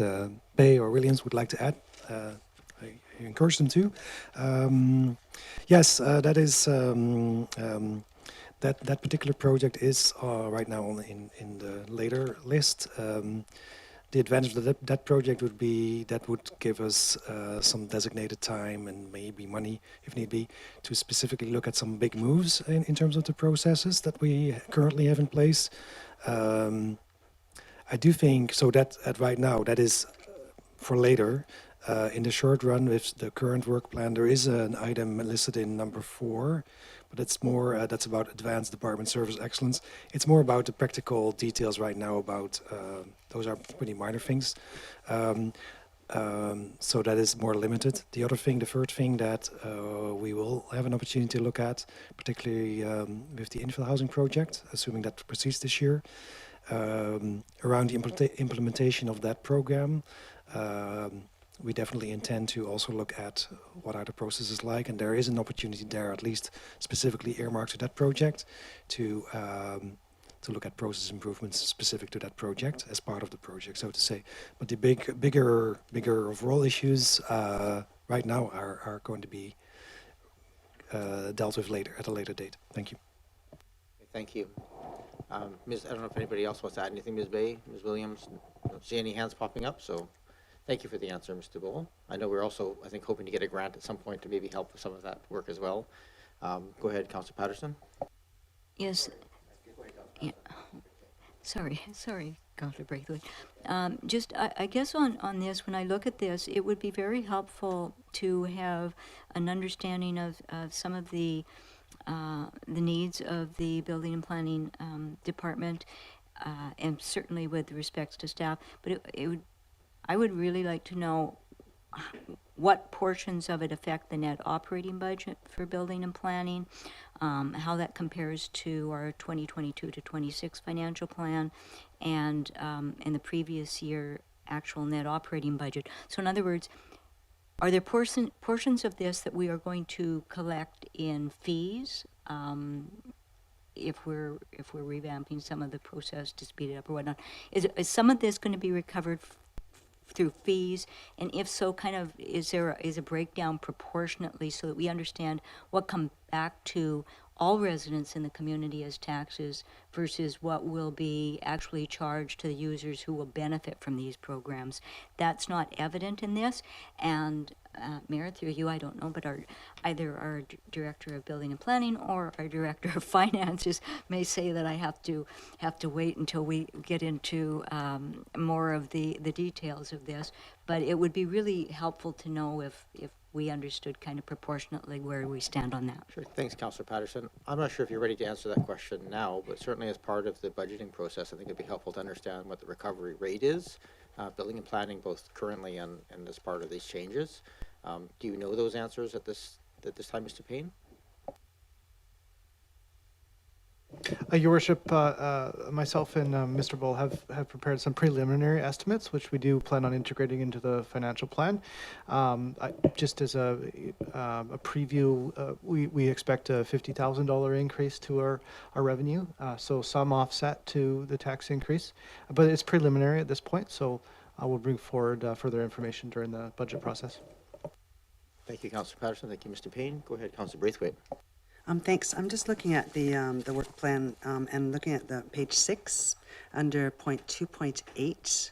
At the very bottom, it says this estimate does not include the potential impact of infill housing options or substantial changes in the demand for core services up or down. Can you explain that to me? Like, do we know what kind of an impact that might have? Like, if that's another FTE or what that might be? Mr. Bull? Your Worship, that is hard to say at this point. That's why it's not included. For the secondary suites, for example, we know that how they are now regulated. So when we see a certain level of interest, so for example, on that particular one, we're kind of anticipating about 275 hours of staff time needed, but that's also, those are applications, right? So there is also revenue coming in for that. And for the infill housing, because there's different ways to organize the way different types of infill housing could be approved, that will determine how much staff time is needed. Is there a rezoning process and a development permit process and a building permit process? That's probably the maximum staff time needed. Or is it, as of right, just a building permit? That's a much more limited amount of time needed. So that's where the unknowns are at the moment, without knowing exactly how we're going to set up the program. We can't really give you I could give you an estimate, but it would be a huge range. So thanks. Thanks, Mr. Bull. Thanks, Councillor Braithwaite. Any other questions at this point? Cindy, thank you for that. So that's 1 and 2. Can we perhaps move to the next one on this item? They won't all take this long, I don't think. Secondary Suites Incentives Program, which it's titled incentives, but it's really the whole regulatory framework around the secondary suites. Is that correct, Mr. Bull? Mr. Mayor, well, the regulatory framework was changed last year, so we're not really anticipating any further changes much there. So that's why that was staff interpretation and recommendation. We did change the name and recommended a different approach because the implementation of the changes themselves are pretty much underway and mostly done in the sense that we are accepting applications. But this particular interest we thought would be around what else can we do to further encourage it and improve the uptake. The timing is 1 year later, so we have some experience with the new process. Thank you. Thank you very much. I don't see any other hands popping up. Councillor Green, if you wish to ask questions, just speak up, because I can't see you at this point on our screen. So you just have to just speak if you wish to be heard. Yes, thank you, Mayor. Sorry about that. It is difficult to follow, and you can't see me at all. So my only question on the secondary suites, and thank you through you to Mr. Bull for being there tonight and for answering our questions. I see it says budget year 2024. Does that mean that the implementation of secondary suites will not occur until 2024? That's my first question. And then the second one was just a question on the part of the, under the project backgrounder, on the part related to evaluating parking impacts of the bylaw changes in relation to suites. So I thought that we had probably addressed that issue in our early discussions and adoption, but I just wanted to know if Mr. Bull had any further comments. So I hope those two questions are clear. Thank you. Go ahead, Mr. Bull. I think they're very simple answers. You can probably give one-word answers. Go ahead. Great. Through the Mayor, no, the implementation is already done, so to say, by changing the zoning bylaw last year. So we are accepting applications as of September last year. The parking impacts, it's a council outstanding motion to follow up and monitor the results in 2 years from the changes last year, which is 2024. So that's also why the timing for this particular initiative is recommended to be next year. Thank you, Mr. Bull. Thank you very much for the clarification. That answers my questions. Thank you. Thank you. I think we're on to, is it number 5? Is that right? Yeah, number 5. Mr. Can we scroll down? Ms. Bay. Regulatory framework for infill housing. This is essentially continuing the work for infill housing that was started last term. Is there any questions? Go ahead, Councillor Watson. Thank you, Mayor. Through you to, Mr. Bull. I just wanted to clarify the budget provided for this item as shown as an operating expense of about 52,000, and just that is including the consultant's fees, is it? That's a question. Yes. Hey, Mr. Bull. Through the Mayor, that is exclusively for consultant money, so and those amounts are only for outsourcing, so to say. So just to follow up to that, it seems a little low. I mean, not going out there to tender the thing myself, but it seems a little low for a budget if the work plan also includes, for example, bylaw drafting, which would probably be done by our solicitor. But is that included as part of the scope of this, actually getting to the point where we actually have draft regulations for the new framework? Thank you for the Mayor. Yeah, that's all included. The reason why this budget is lower than some of the other bigger projects is because this project has been ongoing for a while already. The district did spend about 130,000 so far, so we have a lot of public input already. And a lot of ideas from the public, and through the survey last year that had a lot of input. So there's a lot to work with. There is definitely consultation needed on the actual implementation, because that's where we will talk about how we want to regulate the different types, and we might get into a discussion also which types would be allowed. But we anticipate that to be a single round of consultation, and yes, it would include drafting the bylaws all the way to having the program in place. That's the goal of this particular project, so that by the completion of this project, there are clear pathways for infill housing applications to be made through either of those approval pathways, so to say. Great, thank you for clarifying. Thank you, Mr. Bull.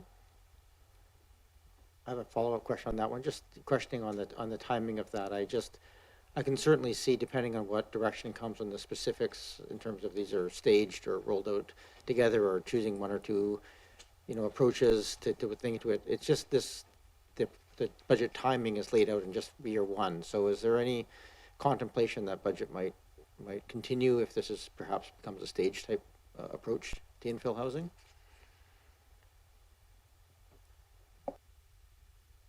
Yeah, thank you, Mayor. At this point, the project backgrounder anticipates that it could be all done in this year, and that also assumes that council is prepared to move all those pieces forward, of course. And that's maybe where there is some separate follow-up. It depends a bit on how the process will play out. But if there would be any other housing types, or maybe there are portions of the program that proved either too complicated, or there's community concerns about a certain type in certain areas, perhaps maybe as through this project there could be things carved off that don't quite make it to the finish line this year. But it's my hope that we can complete this part of this particular initiative this year. Fantastic, thank you. Go ahead, Councillor Smart. Through you, Mayor, just echoing the excitement of wrapping this up in 1 year. Should the engagement and rollout of the regulatory part of the infill housing lead to things like reviewing parking minimums, would that be absorbed in that project, or would that need to be another project in itself? Just thinking ahead. Mr. Bull? Yeah, I'm going to give you a somewhat vague answer. I think it probably depends. On the one hand, I think with the secondary suites, we did address parking specifically right at the time of the bylaw changes, so it's possible and it's preferable, in my opinion. At the same time, if through this project, parking becomes a bigger topic of conversation that maybe needs more additional consultation. For example, you could also maybe there's a need down the road to separate that part out and say, well, we have all the housing options and most of the framework done, and we'll have a separate, more in-depth look at parking later. I think those are both options. As I said, preferably whatever the parking provisions are that are needed to be successfully implementing the infill housing options. I hope we can address that through this project as well. Thank you, Mr. Bull. Don't see other questions on this one at this point, so maybe we can move on to item number, I think it's 9 is the next one. So this is the village area plan with the costs 150,000 and date starting in 2024. Go ahead, Councillor Braithwaite, then Watson. Thanks, Mayor. And I'm just wondering, now that we've kind of removed something out of item number 1 and 2, I'm wondering if we can perhaps consider starting something in the village area plan consultation or something to do with the village area plan in this year, in 2023, if that's a possibility. I'll give that to Mr. Bull to answer about the idea of moving it forward, at least preliminary pieces. I have some thoughts on that myself, but and if that was moved forward in 2023, if the consideration would be that it could be done still in 2 years, or it might still end in 2025 if it was broken into multiple parts, for example. Mr. Bull? Yeah, thank you, Mayor. The amount of time of that particular item from backgrounders 1 and 2 that got removed is fairly small in scope, at least in staff time, because that portion would be done by a consultant. So it doesn't free up a lot of time. So I would be, as it stands now, as part of the current package, I would be very reluctant to start up a big project like Village Area Plan before wrapping up some of the other about 6 in-stream projects that includes infill housing. So, but that's, however, if you provide us with direction that you really would like to see the infill housing project starting this year, the Village Area Planning starting this year, then we can look at the options and what that might mean, either in resources or consultant funding needed. So that's up to you to give that clear direction if you wish. Thank you. And just for clarification, that would require a motion at this point if that was the desire. So Councillor Watson, then Councillor Patterson, then Councillor Smart. Yes, thank you. Through you, just first a comment, Mayor. I was just following up on Councillor Braithwaite's query about whether we could advance this or move it forward more quickly. I did. I'm sort of been thinking in myself about whether this is a project that might be phased with discrete chunks that were geographically specific. And perhaps that was the thinking in preparing this backgrounder, but I can't see it explicitly. So I guess I have a question. Do you see this rolling out as a project that focuses on, say, I'll just give you an order for purposes of argument, Oak Bay Village, then Cadbra Bay Road, then Estevan Village, and spread in chunks like that? Or did you see these 3 exercises or these 3 plans rolling out concurrently? So that's my first question. Mr. Bull? Yeah, through the Mayor, this project backgrounder assumes all at once. But that crossed my mind as well. Is there a way to separate them out? That might be within the 2 years, maybe when we get to the more detailed planning. Within the 2 years, we do it that way. But it could be another approach if Council wishes so, to say, well, are there certain priority areas we want to look at first and before 2024? That would be good to know.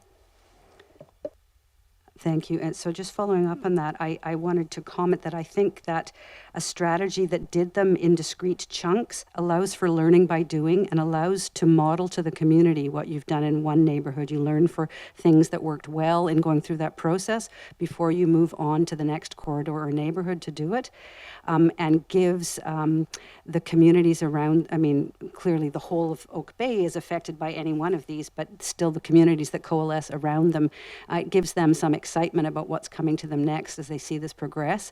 And it's maybe a silly example, but I do remember when they seismically upgraded the schools in Oak Bay, they made a very big mistake with the first one, which they learned from, and then rectified how they did things for the following 2 and all subsequent seismic upgrades in schools in Greater Victoria. So it's not to say I think we would do a bad job on the first one at all, but I just think that there will be learning and there will be excitement. And so that would be one suggestion that I might move into a motion. But I also wanted to say that I do think that these village plans are very closely linked to what we do with our sidewalks and patios. And to try and separate those as two separate exercises may not work very well, because you may be forced to make decisions about something in the absence of a greater understanding of what can be coming your way once you've reshaped the villages with the new planning framework. And then a third comment is that I really think that these budgets needs to include urban design money. It's really not just about the zoning and the planning framework. It is also about the very physical nature of the space and the quality with which it's built. So three things. I think they should be, my recommendation would be that this is phased, that so that we learn by doing, and that we have focused attention in areas, that we have money for urban design, and I can't even remember what the third thing was I said, but maybe you'll remember. With sidewalks. Sidewalks, oh yes, that we need integration with our sidewalks and patio exercise to make this really sing and to be consistent. Thank you. Thank you for those comments, Councillor Watson. No motion at this point, but we can certainly get to them after a bit of discussion. Go ahead, Councillor. Make sure I get them in the right order here. Patterson and Smart. Yes, thank you, Mayor. And I won't, I think Councillor Watson has made some good points, and so I'm not going to go back over those.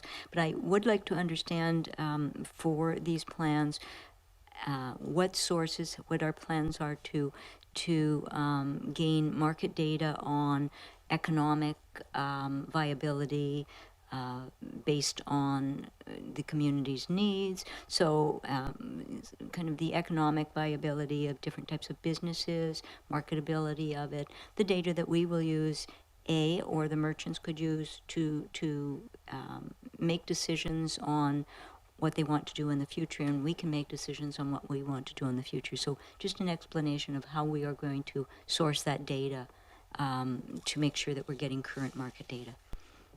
Councillor Patterson. Go ahead, Councillor Smart. Through you, Mayor, to Mr. Bull. I just wondered if this project can also include a study of potentially the missing urban village centers, utilizing the 15-minute city concept, particularly supporting the Henderson community in establishing, should opportunities arise with partnerships in the future for an urban village center in the Henderson neighborhood. And perhaps there are other areas too that in the future, as we look towards adapting to climate change and keeping our commuting down, that we make sure that we're looking forward to a future where we're supporting our entire neighborhood with an ability to have an urban center. Thank you, Councillor Smart. I don't think that's entirely included in this particular project as labeled, but those are certainly key aspects of how we're looking at the community as a whole. So, Mr. Bull, anything you wish to add? Yeah, Mr. Mayor, I'm wondering if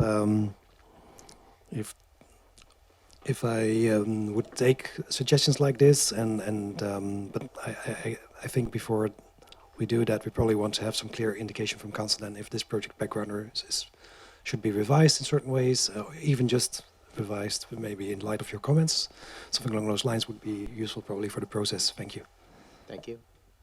Did I see another hand up? Councillor Green, did you have anything to add before I go back to this table? Yes, yes. Just quickly, I just wondered if we could add some reference based on some comments we had tonight from a father talking about the needs for children and families. If that could somehow be mentioned in this area around village planning. I know it's not explicit, but it might be helpful to remind ourselves that when we're thinking about village planning, we should also be thinking about space for children and families, for instance. So it's just a thought, and if Mr. Bull can take a note about that, that would be fine. Thank you. Thank you, Councillor Green. Go ahead, Councillor Appleton. Thank you, Your Worship, and through you to staff. I guess I'm just looking for, a structural clarification. I do want to try to explore the idea of accelerated timelines and evaluating, well, receiving information from the Community Building and Planning Department as to what the financial and resource implications of doing that are. It's not specifically attached to the village plan, but rather all of the components that fall under community building and planning. So I'm just wondering whether or not, essentially what we have in front of us right now is a backgrounder that would carry forward into the financial planning process and have a dollar value associated with it.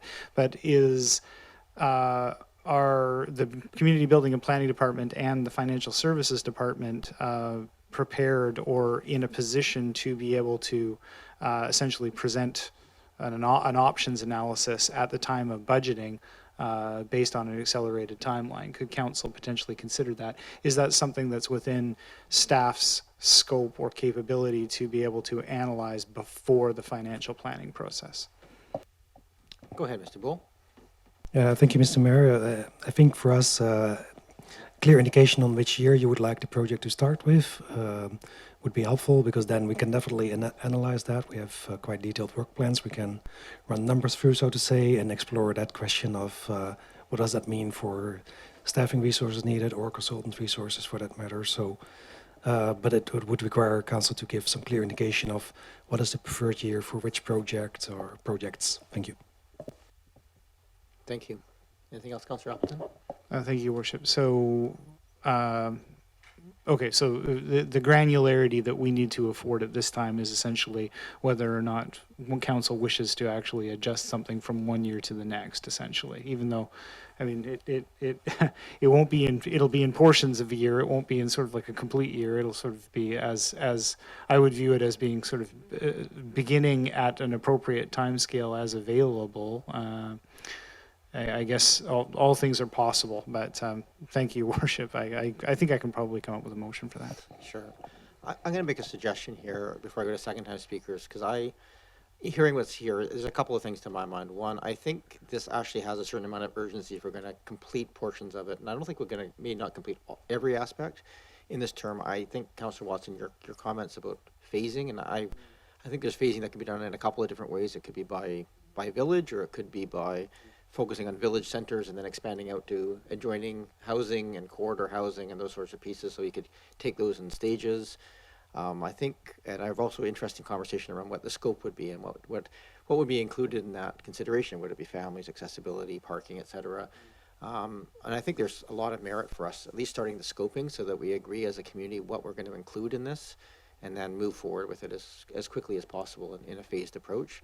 So I don't think it would take a lot of motioning here, if that's the general direction, that this could just be directed to move the start of this project in 2023 and include in the project proposals options for phasing the project over that's probably good enough, and that would allow it for that time frame and allow us to look at ways of starting it early. I think, is that a reasonable way of doing it? So it would just be a motion to amend this to move the start date to 2023 and include options for phasing in the detailed project planning process. I think is that I'm going to turn to staff to make sure I'm not miswording something along those lines. Is that sufficient? Okay, thank you. So moved by Councillor Appleton. Can I take it as a seconder, Councillor Watson, or not yet? Yeah. Yes, okay. Oh, sure, go ahead. Just a question about the motion you had when you were talking before you made the motion. You mentioned the word scope, and I think scope is also an important element. I identified one aspect of scope, which I think is urban design. You spoke about some others. So if we could have scope as part of that motion too, that would be, I think I would. I don't know, I'm now amending the motion, but maybe that's what you meant to say. No, I think it's a mover right, second. okay, We can do okay, a friendly to include options for scope and phasing. Okay, thank you. Second the motion.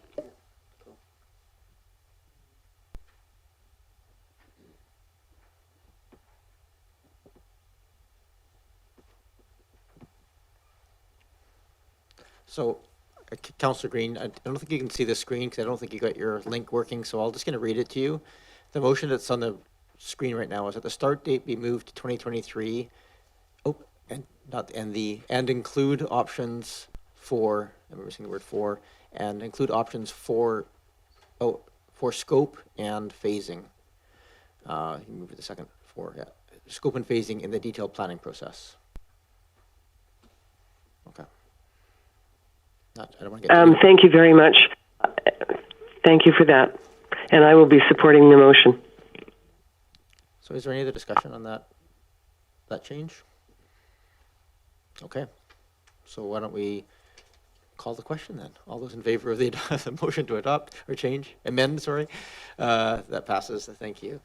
Is there anything else on the village area planning piece that people want to bring forward? Thank you. I think I'm excited about that starting, and I think I have some thoughts I think we can discuss as council to how we might move that incrementally forward. Thank you, Mr. Bull, for that. Moving on, I think we have what's the next building and planning one? Is there one more? Or is that the last building and planning? Number 16. Number 16, thank you. So develop tools needed to regulate, permit sidewalk patios and prepare associated design guidelines. I think it goes hand in hand. Yeah, this is essentially, it goes hand in hand, but we have to do this work this year. Is that correct perhaps not. Go ahead, Mr. Bull. So it's just. Yeah, thank you, Mr. Mayor. Maybe I'll take the opportunity to clarify that this is not the project that's already underway. Okay. That one is from last year, and that's was started in December. This is an additional one that would follow up on that later. That's why that recommended timing is next year. And in staff's mind, it's still a question if we need to pursue that particular scope as a freestanding project. It seems to make more sense, in my view, to roll that into the village area plan, but we have provided it as a separate background to you, as requested by you in December. But it would be around other additional things beyond the actual patio permitting program that we hope to finish in March. Other things we need to consider around allowing for patios, but more related to, for example, do we need to update our street standards, for example, to better accommodate patios, or other urban design features of patios we'd like to build into the former character guidelines for our permits? Thank you. It does seem logical that this would get rolled into the village planning process. Lots of nods around the table. Perhaps it's good to have a motion here to just amend this to be included as part of the village planning process. To be included in that, is that moved by Councilor Braithwaite, seconded? Thank you.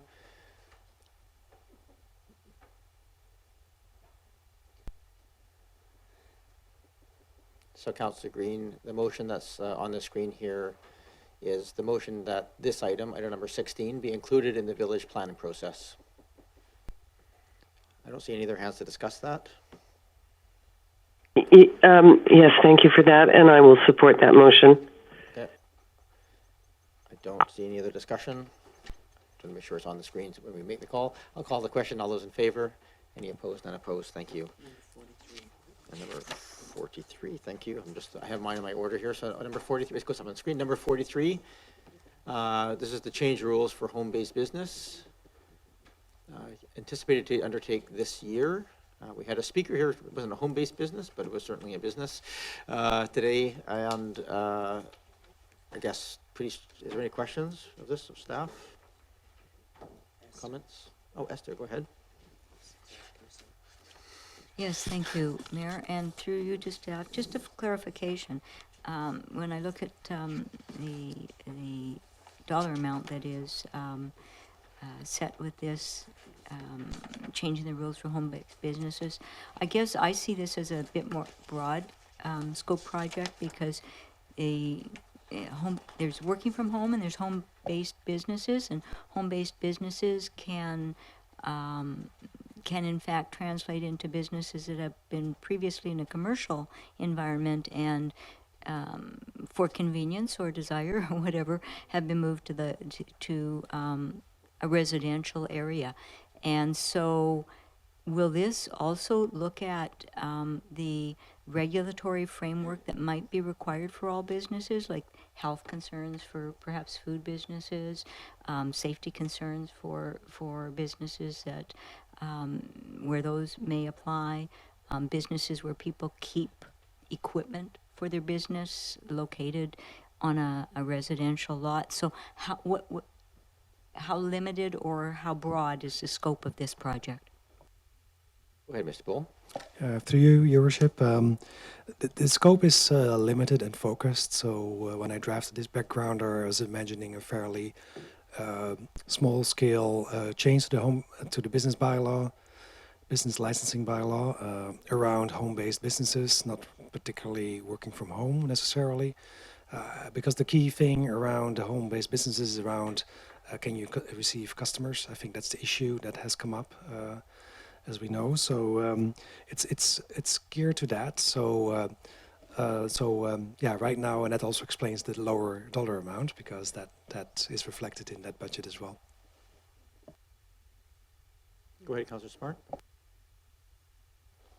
Patterson, you still have the floor. My apologies. Go ahead. Sorry, Mayor. And just as a follow-up to that, then, there could be the nature of some of these businesses could also affect bylaw enforcement. And so will that also be considered at the time we look at this for what is presented before us tonight?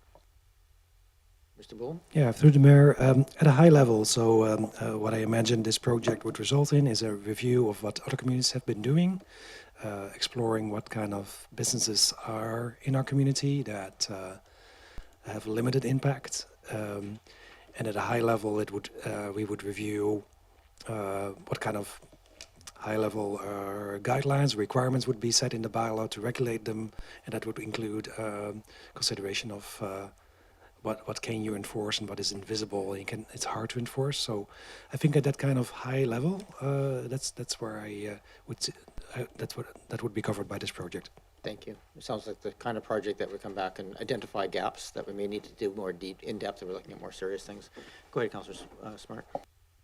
Through you, Mayor, anticipating that, and this was before my time, but that this priority came out of a desire to assist businesses during the pandemic, and correct me if I'm wrong there, but I'm wondering if you could comment on if we could also include and how much work it would be to include mobile businesses and ensuring that we're allowing for some of the fantastic businesses that have come out also during the pandemic that the public has had great support for, to ensure that our bylaws aren't preventing some of those from existing. Mr. Bull? Yeah, thank you, Mayor. Let me double check here. It is a bit of a different type of business by the nature of being mobile, and I think when the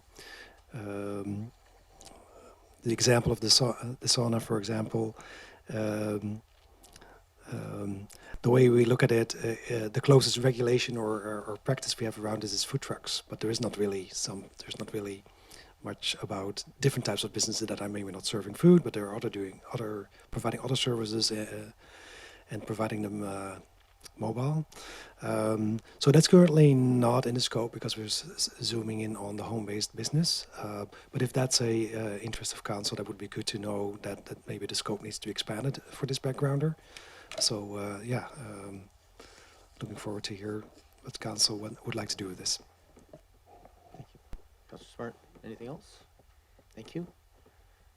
And certainly it's something that can come up as a motion in future, if there's a notice of motion or other things that direct those sort of pieces. I don't see any other pieces on this, so okay, thank you very much for that. I look forward to seeing Councillor. Go ahead, Councillor Green. Yes, I'm sorry.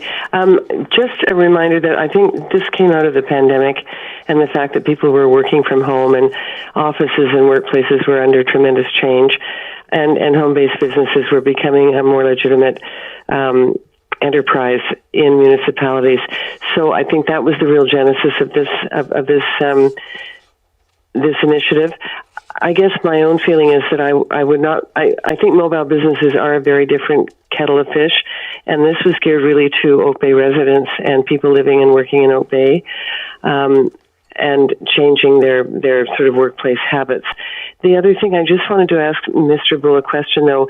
I am just going to assume that somewhere in here there would be a parking bylaw review as well, just in terms of the enforcement end of parking and how home-based businesses and client parking can affect neighborhoods and adjacent properties.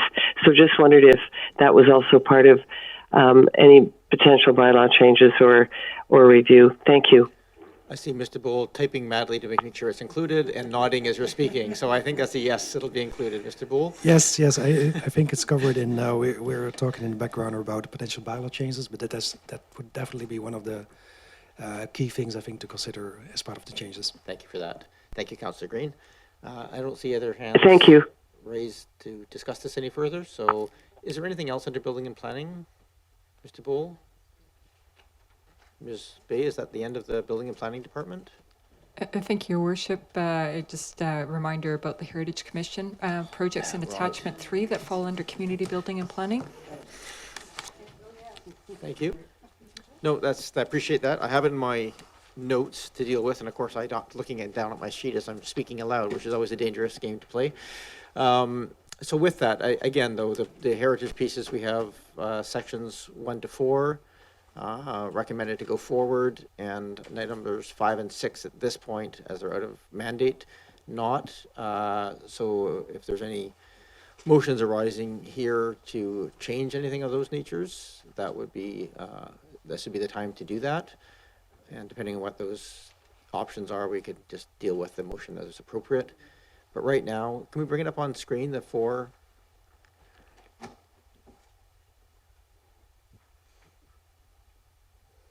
We're bringing it up here. But perhaps we can go within our document itself to have a look at it. So the 4 heritage pieces, if it helps, I can read them out.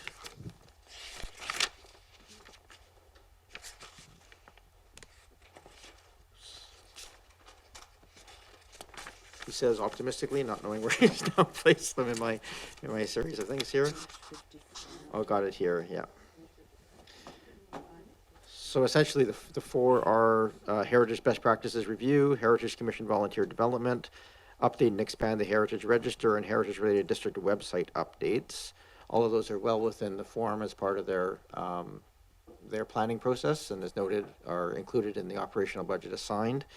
The 2 that are not currently included, just for those who are wondering, there is an Oak Bay Heritage News Stories and a Heritage Foundation Lecture Series, both of which are currently under the purview of the Heritage Foundation and not the Commission, and are sort of managed through that process and would normally be funded through a granting process on an annual basis to support those sort of pieces. So hence the separation of those 2 pieces is that the Foundation and the Commission typically have fairly different responsibilities. So those are the 4. Are there any questions of staff on any of the 4? Go ahead. Thank you, Mayor. It's just maybe it could be a question to Ms. Bay because she made the presentation so clearly, but just if you could confirm my understanding that if this package is approved, or at least these 4, the annual budget continues as it is, and the commission itself makes the decision about which projects will move forward in which order, and the details and the scope and how they get done. Is that what we'd be agreeing to? Ms. Bay? That's correct, Your Worship. Working also with the Director of Community Building and Planning, because there would be staff support required from the Planning Department. So that would be part of the consideration as well. You can see in that attachment that the dollar value of those projects well exceeds the annual budget allotment that has been provided to the Heritage Commission. So they would not all be proceeding immediately, obviously, but the sequencing of it would be done determined in partnership between the Planning Department and the Heritage Commission. Thank you very much. Thank you. Other questions? Go ahead, Councillor Appleton. Thank you, Your Worship. I would just make the comment at this juncture as the former liaison to the Heritage Commission and the current liaison to the Heritage Foundation, that I guess I would indicate to both the public and the members of those respective bodies that that the not moving forward with items 4 or 5 and 6, excuse me, isn't reflective of how significant they are or whether or not they are important or have impact. But I really see this as important to actually making this indication as part of this process, part of this strategic process, to sort of create the better definition between the work of the Commission and the work of the Foundation. And I think that since those 2 groups were separated and more clearly defined as the Commission and Committee review took place, it's been a little bit of a challenge at parts to determine the individual responsibility. So I think council providing this type of direction and this type of information at this juncture is important, both for the community and the members who serve on the respective bodies. Thank you, Worship. Thank you, Councillor Appleton. Go ahead, Councillor Patterson. Yes, thank you, Mayor, and through you to staff, whoever can appropriately answer this. I'm just wondering, in the Heritage Commission volunteer development, if there is also a mandate for Indigenous learning, understanding, gaining insight into reconciliation, and how that might be also informing our heritage practices in Oak Bay. Thank you, Councillor Patterson. I'm not sure who to give that question to, Mr. Bull or Ms. Williams. Mr. Bull. Thank you, Mayor. That is not mandated so much. No, I think this particular professional development portion is mostly self-directed, with the Commission identifying the opportunities that they're interested in and that they deem themselves most relevant for their work. It might well include Indigenous heritage and professional development on that front, but it's not explicitly mandated. Thank you for that. And I might go to staff at some point as well on that question, because this is sort of part of the corporate services bringing in. There's a number of things under reconciliation that are tied to training. And do the committees and commissions fall under that umbrella at all in those pieces? Mr. Coates? Thank you, Your Worship. That's not directly within the scope, but it could certainly be added. It might have an impact on the budget just in terms of the number of people, but we can certainly flag that for that conversation that's coming up in the next tranche of backgrounders. But certainly that's not inconsistent, and the training would be, I think, the same. Thank you for that. Go ahead, Councillor Patterson. Thank you, Mayor. And also, just for clarification, is this then mostly referencing the built heritage in Oak Bay and not the natural heritage? Mr. Bull? Yeah, through the Mayor, I think a lot of the focus at the moment or historically has been on the built environment. Yeah, and I think that is also changing slowly but surely throughout the province, I believe, but that has been the focus historically, definitely on the built environment. Thank you. Was there another hand? I saw Councillor Smart. Thank you. Yeah, I'll just mention that we have had discussion at the Commission already about, specifically with regards to the website, about expanding with regards both to Indigenous and natural heritage. Thank you for that. Is there any questions and or things that people wish to make amendments by motion at this point? Not seeing anybody, so I think we've completed the building and planning portion of this. I believe that we're doing next is just the HR piece, is that correct? So which number is that in our? Number 48. Your Worship, that's number 48. Thank you. If we just bring that up on screen here, that would be appreciated. Seem to be just making ways of causing technical problems here in the background. Number 48. So this is the providing skill-based training to staff on intercultural competencies. I'm going to turn and see if there's anybody here from council who has any questions or comments or suggestions for modification of this item.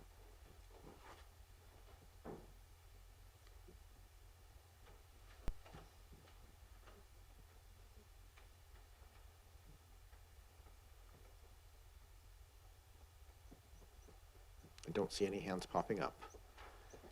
Ms. Donnelly, I think you're off the hook on this one. Okay, thank you for that. Thank you for sticking around for that piece as well. I will point out Ms. Donnelly offered or stuck around largely because there are, of course, questions really. I'll come to you. Because the backgrounder on the building and planning, of course, addressed needs for potential new positions, and so it was good to have you here for that discussion as well, so we could have a part of that. Sorry, go ahead, Councillor Watson. Sorry about that. I just noticed that I did have notes on this item, so I do have a question through you, Mayor, for Ms. Donnelly, please.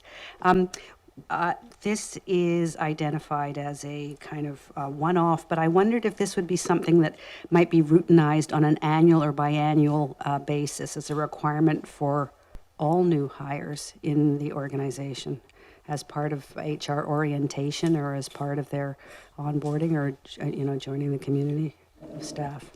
Go ahead, Ms. Donnelly. Nice to have you in the room. It's Thank very you. rare.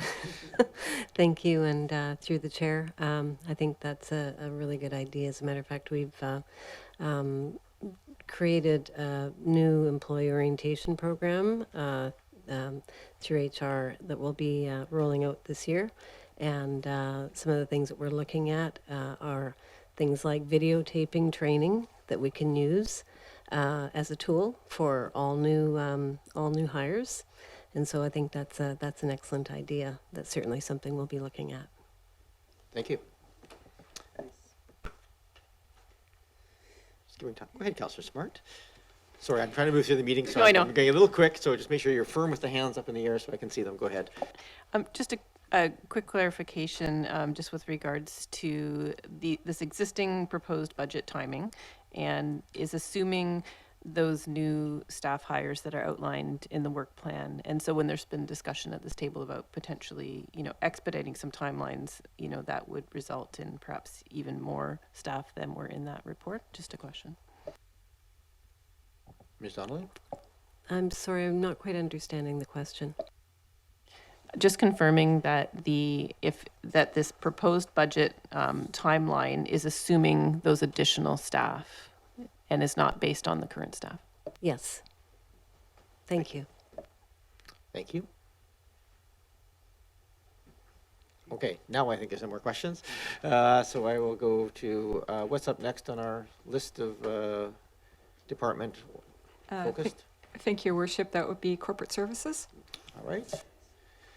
So up first, number 42, we have the refresh website. Now this is going to come back with a significant, basically options for us to consider in terms of scope, just by the nature of its wording. As I see it, is there any questions of staff on this one? Go ahead, Mr. Coates. Your Worship, members of council, so this one is already in the financial plan for 2023, and the work has already started sort of in the background to inventory the host of information on our website that requires updating. I'm not suggesting that it couldn't come back with a project charter, but the intention, because this project has essentially already been actioned, was there's a discretionary component that's noted in the backgrounder about that forms a fairly significant part of the cost of this, which is the platform itself in which the website is based. It is proposed for upgrade because it's a 10-year-old platform that we have now, and I won't go into the details that are noted in there, but I think the intention was on this one that there isn't a project charter coming back, because it's largely just taking information, making it current, and creating purchasing a new platform that enables us to move in different directions, as noted in the backgrounder, for things like online purchasing of recreation programming and that sort of thing, but really just modernizing it and keeping it current. Thank you, Mr. Coates. Is there any questions? My only feedback on that would be that there, as the front face of the municipality and the place where most people go to get information, I think it should have some touch points within that project that it comes back to council for, either council or a small working group or something else of that nature that can make recommendations, just because it will reflect on the municipality as a whole, and councils that are going to wear that whatever happens. So I'm presuming this is going to include a facelift as well. So maybe just my only feedback on that, it should have some, we should perhaps, I'm fine with it as it is, but I think as a process, we may want to just consider some mechanism for that, certainly from a graphical perspective of how that's actually rolled out. Mr. Coates, any thoughts? Thank you, Your Worship. Yes, and I think that's an appropriate way to characterize this. So as opposed to putting a detailed project charter, coming back to council and seeking authorization, certainly on the appearance side of that's a logical touch point to bring back to council with any kind of options or that sort of thing. But it's somewhat more of a tidy package than sort of the blank canvas. That's, I think, how this project was anticipated originally, and so I apologize if I've got that wrong, because it predates my time with the district as well, but that's my understanding of it. thank you. And this started a few years ago. It's just been put off a little bit with COVID, et cetera. So thank you. Any other questions of staff on this one? Hey, go ahead, Councillor Watson. Thank you, Mayor. Through your, it's just a comment out to staff. I have heard from a few people in the last weeks about communications from the municipality, and it's not to say that the website is necessarily the place, but certainly the website is a place people do go to find out as much as they can about issues, and one of the things that people don't necessarily feel they get is enough good news stories from us. And because they may see it in the media, but they don't necessarily get it directly from council. And there is a lot of good stuff going on that you can find if you know where to dive in, if you wanted to go back and look at the history of meetings and see how progress is being made. But I just wanted to flag that as an item for consideration when you're thinking about the outreach side of the website in terms of what it communicates about what the municipality is achieving. Because I'm not saying that I feel that myself, but I have heard that from a handful of people in the last few weeks, that they don't feel that they can easily find out about the good things that we're doing. Just, Mr. Coates, we're not going to resolve the details of the website design, but I think the comment is an excellent comment that the communications platform would form part of the website. I'm taking it, Mr. Coates. Thank you, Your Worship. Yes, that's exactly right. And I just bring to Council's attention the next backgrounder they're going to look at, which is a communication strategy, which is part and parcel of the whole thing. So the website certainly can be a platform for some of that, and there's certainly other platforms as well that strategy would anticipate addressing. Thank you for that. So why don't we move on to number 44 then? So this is it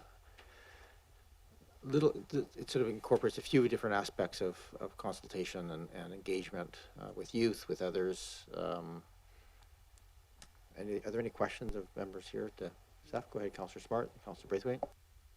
Through you, Mayor, I just had a question about whether this priority would also include our relationship with other great organizations in town that support communication, and define a little bit more, like in a sense, where our boundaries are on some of this communication and education piece versus, say, community associations and other groups.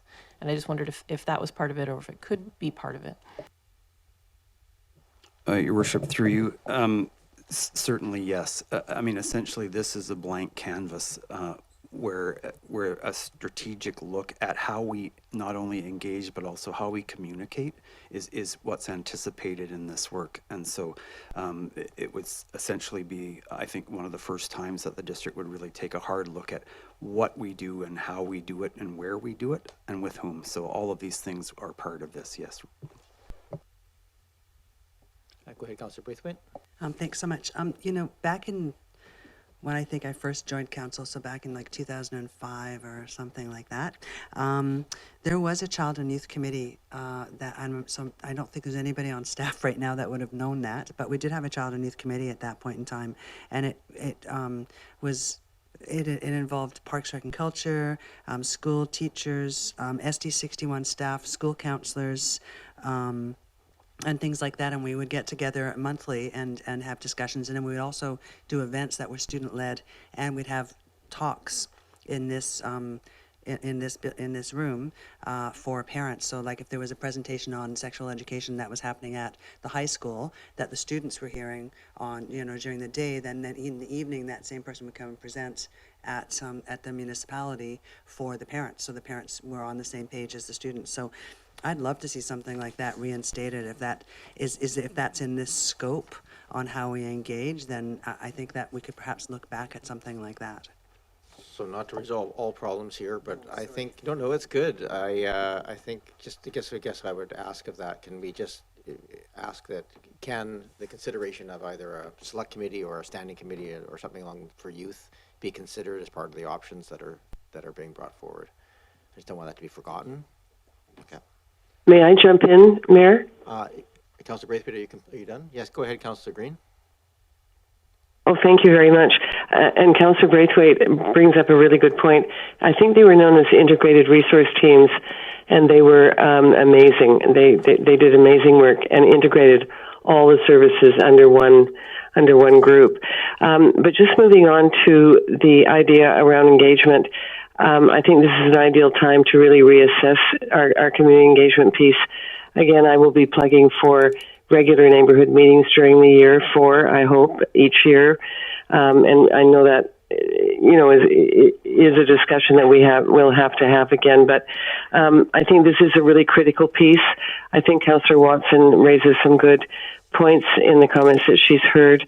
And I've heard similar things. People don't, at the moment, feel as engaged as they once did. And I think we know that as well, in terms of participation in Zoom and public meetings and so on. And I'm really hoping that we will get some improvement in uptake in all of this. But I think it's a really good time to reassess, as Mr. Coates pointed out, how, when, where, and with whom, and so on. So I'm really supportive of this particular initiative and very glad to see it here. Thank you. Thank you, Councillor Green. Any other discussion? Go ahead, Councillor Patterson. Yes, thank you, Mayor, and I appreciate certainly the comments around the table here by my colleagues, all good suggestions. I'd also, hopefully, once we get a new website up and we have a more modernized platform, we can perhaps have ease of linking to things. You have to go to the Parks and Rec website, and you go to the municipal website, and you have to go to the Heritage Foundation to look at their news. It'd be really nice to be able to capture a lot of the very good work that is being done by so many members of the community on behalf of the community. We hear from them here at council, but often residents throughout the community don't hear about all of that work, and so it'd be very good to be able to bridge the communications gap and just link all of those so that we provide a fulsome picture. Thank you. Thank you, Councillor Patterson. Yeah, I think it's probably worth noting that until not that many years ago, we had no communication staff at all. They're primarily focused on the kind of things that we're doing, the engagement and those sorts of pieces. And so we just haven't had the cycles to be a bit more proactive. So those are things I think we have to look at and consider. Of course, there's costs. We have to measure that as well. But I think this report coming back will really benefit that. Go ahead, Councillor Appleton.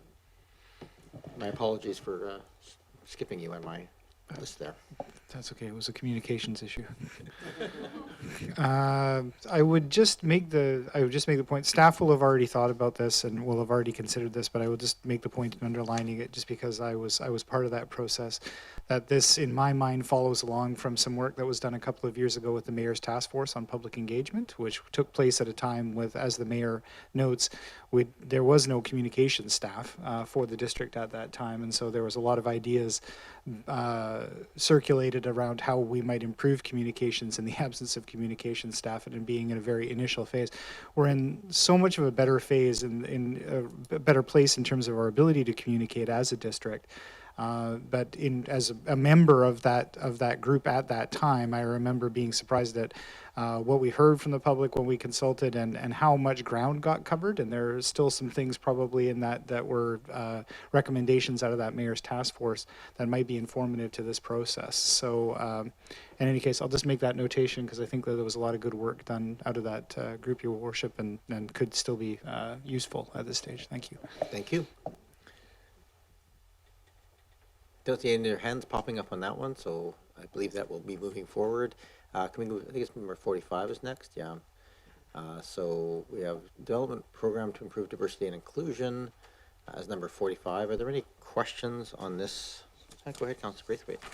Thanks, Mayor. It's under potential participants. It does talk about that there's a potential for a regional committee being established through the CRD. Do we know anything more on that yet, or something that's come up, perhaps? Sure. Thank you, Mr. Coates. Thank you, Your Worship. So at this point, we're not aware of anything, but that's flagged because the legislation essentially allows for, or perhaps suggests it. And so certainly with any of these strength in numbers is part of something that's of interest. So we'd certainly look to communicate and see if there's anyone that we would be able to partner with on this, because it is potentially a very large undertaking, to be certain. Yeah, I'm glad to hear that, because I think that for sure, probably Saanich is probably looking at something like that too. So that would be great if we could partner with another municipality or with the CRD. So thank you. Thank you. Go ahead, Councillor Smart, and then Councillor Patterson.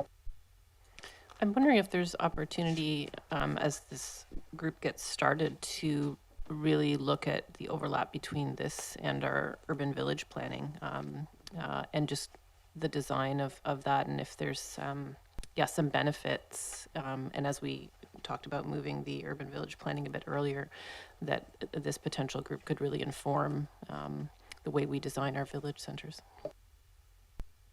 Thank you. Councillor Braithwaite, or sorry, Councillor Patterson.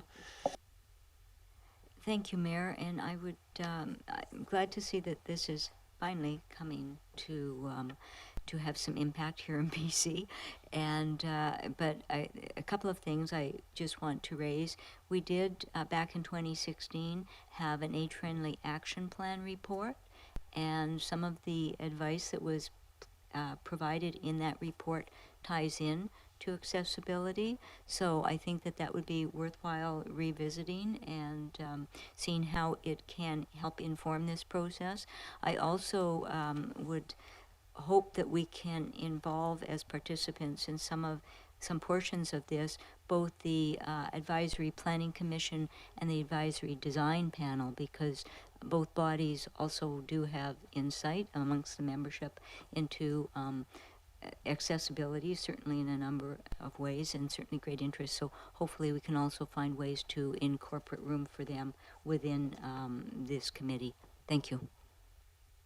And just thank you. And I think that's all excellent suggestions. It sounds from their suggestions here, this is sort of a phased approach. This phase is really striking the accessibility committee, and then looking at more broader partnerships that might look at some broader EDI and broader accessibility pieces. I'm going to just put I think it's important. Obviously, we legally have to do this, but it's also really an important way of thinking about design work and so forth. And I've worked with accessibility committees in my role in the Regional Transit Commission, and they've been incredibly valuable to raise issues that wouldn't otherwise be seen. And I think, I assume we can probably get some pretty low-hanging fruit flagged by this, and then we'll determine the necessity of the frequency and so forth of the meetings as we sort of strike it and get that. So I think the approach recommended here is pretty reasonable to me. Mr. Coates, so you look like you were going to push a button, but no. Okay. I don't see anything else. Okay, so moving on to number 50. This is provide opportunities for community to learn and share in the process of reconciliation. This is actively underway right now, and hoping we have some reports coming forward through the working group that's on that right now. Is there any questions of staff on this one? I think we're all pretty clear about where this is entailed. Go ahead, Councillor Appleton. Thank you, Your Worship. As one of the council liaisons, I will just make the point of mentioning that the issue of community training, or the topic of potential community training, was raised at the last community meeting on this subject, and the rest of the reconciliation meeting, and I heard strong support for that, and that I think that the members that were part of that group thought that there were a lot of potential opportunities out of that. So I think that this is eminently reasonable going forward. I guess I would call on Councillor Green to chip in on that if she had anything to add. Anything you wish to add, Councillor Green, at this one? If not, we can move on to the next item. No, it's okay. Thank you. Councillor Appleton did a good job. Thank you. Thank you. Any other questions? Comments? Go ahead, Councillor Watson. Yes, just a comment. When I read over this, I clearly see it's a high priority, and I just wondered if it has been allocated sufficient budget. I know it's our first opportunity to do some of these things, but I did wonder about that. It's maybe, I don't know if it's a question to anybody. It's just sort of amusing. Mr. Coates. Thank you, Your Worship. And it was a little difficult to try to attach a budget number to this too, but thinking sort of more on the crawl, walk, run approach to this is starting slow, because it really is, it's money to fund community learning, and so that the uptake on that is discretionary on the part of the community. So I think we might be hopeful to be overwhelmed initially, and it might be an ongoing budget consideration for council going forward, that there'd be seed money for this kind of learning through over the course of time. But this is sort of an initial piece, and thinking more so around those folks that we already are communicating with about these kind of issues in the community who've stepped forward, and sort of starting there and seeing how that works going forward. Thank you. Thank you for sharing that perspective. That's helpful. Go ahead, Councillor Patterson. Yes, Mayor, and I think we shouldn't also overlook what residents in the community are doing, because I know on February the 15th, there is part of a lecture series at the Windsor Pavilion is on community learning about reconciliation. So that is going on in the community also. So the more that we can bring together all the conversations and support the conversations, I think the stronger we will be. Thank you. Thanks for flagging that. Any other discussion on this matter? Okay, moving on. And what is next in our little schedule here? We have engineering and public works. There's a few things here of significance. So we have 27 and 28 together, which is the active transportation program. I'm not sure, Mr. Robertson, if you wanted to add anything into that. If we just wanted to, let's go to questions. I think at this point, if there's any comments or questions, we're welcome at this juncture. Oh, I have Councillor Watson got her hand up first. We'll go to Councillor Watson and then Councillor Appleton. Thank you, Mayor. I know that we have heard that advancing this plan is a very high priority in our community, and that we have our 10-year-old plan. And I really would just appreciate having a bit of a discussion, maybe even around the table if we can, about whether we really see that there is a need to do a further planning exercise before we start implementation. I see that is, I understand that because a lot of time has passed, that the initial tendency would be to do more of a review and check in with the community again. But I wonder how well that would be received. I think that we do have a lot of information about what makes sense. We know what our major networks are for pedestrians and cyclists and drivers. We know what our nodes of activity are. And I'm not sure that the community would feel encouraged if we started off this project with more planning work. So I just want to put that on the floor for some discussion and reflection amongst us. Thank you. Thank you. I'm going to actually go to Mr. Robertson on this question, because I have to admit, when I was reading it, at first I read it that way, then I read it again, and so I'll frame it as a question, Mr. Robertson, and just because I could have read this as sort of setting underneath the list of projects that this process prioritizes those projects, and then getting detailed designs ready for grants and so forth. Or I could read it as just sort of revamping the overall design. And so perhaps you can provide some clarity about what the intention of this wording is. Yes, being relatively new, I'm catching up on a lot of these projects. My understanding is that it's not starting from scratch, but validating what was in the current plan, but also reviewing with our surrounding or neighboring municipalities the work that they've done, how we tie in, and if there is any additional feedback from the different groups that we've listed there that would change. 12 years is a fairly good length of time to have had this work done and not actioned. At the same time, we're also just completing some of our master plans. I think the last one is a stormwater master plan, and we're about to engage on pavement condition, sidewalk, curb condition as well. So knowing all those pieces, putting it together with where we're going to put different infrastructure, we don't want to redo work on any streets of having put down infrastructure and then find out that we've got to come in there in the next 3 years and replace something. So trying to time all these things together. So I think refreshing this with not too deep a pass at it will come in nicely with the work that we're doing to get all these master plans together and then take a very organized approach to implement. I'm going to just allow a bit of discussion here because I think we may have some desire to tweak the language on that a little bit. But why don't we just go to questions? Before I do that, though, I'm just gonna. It's 7 minutes to 9. We are at our 3-hour limit for the meeting. Actually, we're not quite because we started at 6:15 as I called the meeting to order. No, Is it count as 6 p.m. no matter what? Darn it. All right. So I'm going to ask for a motion to go till 10. I really do. We need to complete this before 10 o'clock. So if we could. I'll make a motion to extend the meeting to 10 o'clock. Is there a seconder? Any discussion? Seeing, I'll call the question. All those in favor? Any opposed? Not opposed? That was a good reminder to focus our thoughts on moving things forward. Are there other comments or questions on this? Go ahead, Councillor Patterson and then Councillor Smart. Yes, thank you, Mayor, and appreciate the comments from staff about tying this into asset management. So that certainly addresses one part of my question. But I know that we often hear about the active transportation part of it being generally activities that are on the roadways, because the people that are interested in those issues will come to council and will speak and present their cases very articulately. So that's fine, but I hear more from residents about the deterioration of sidewalks than any other mode of transportation in the district.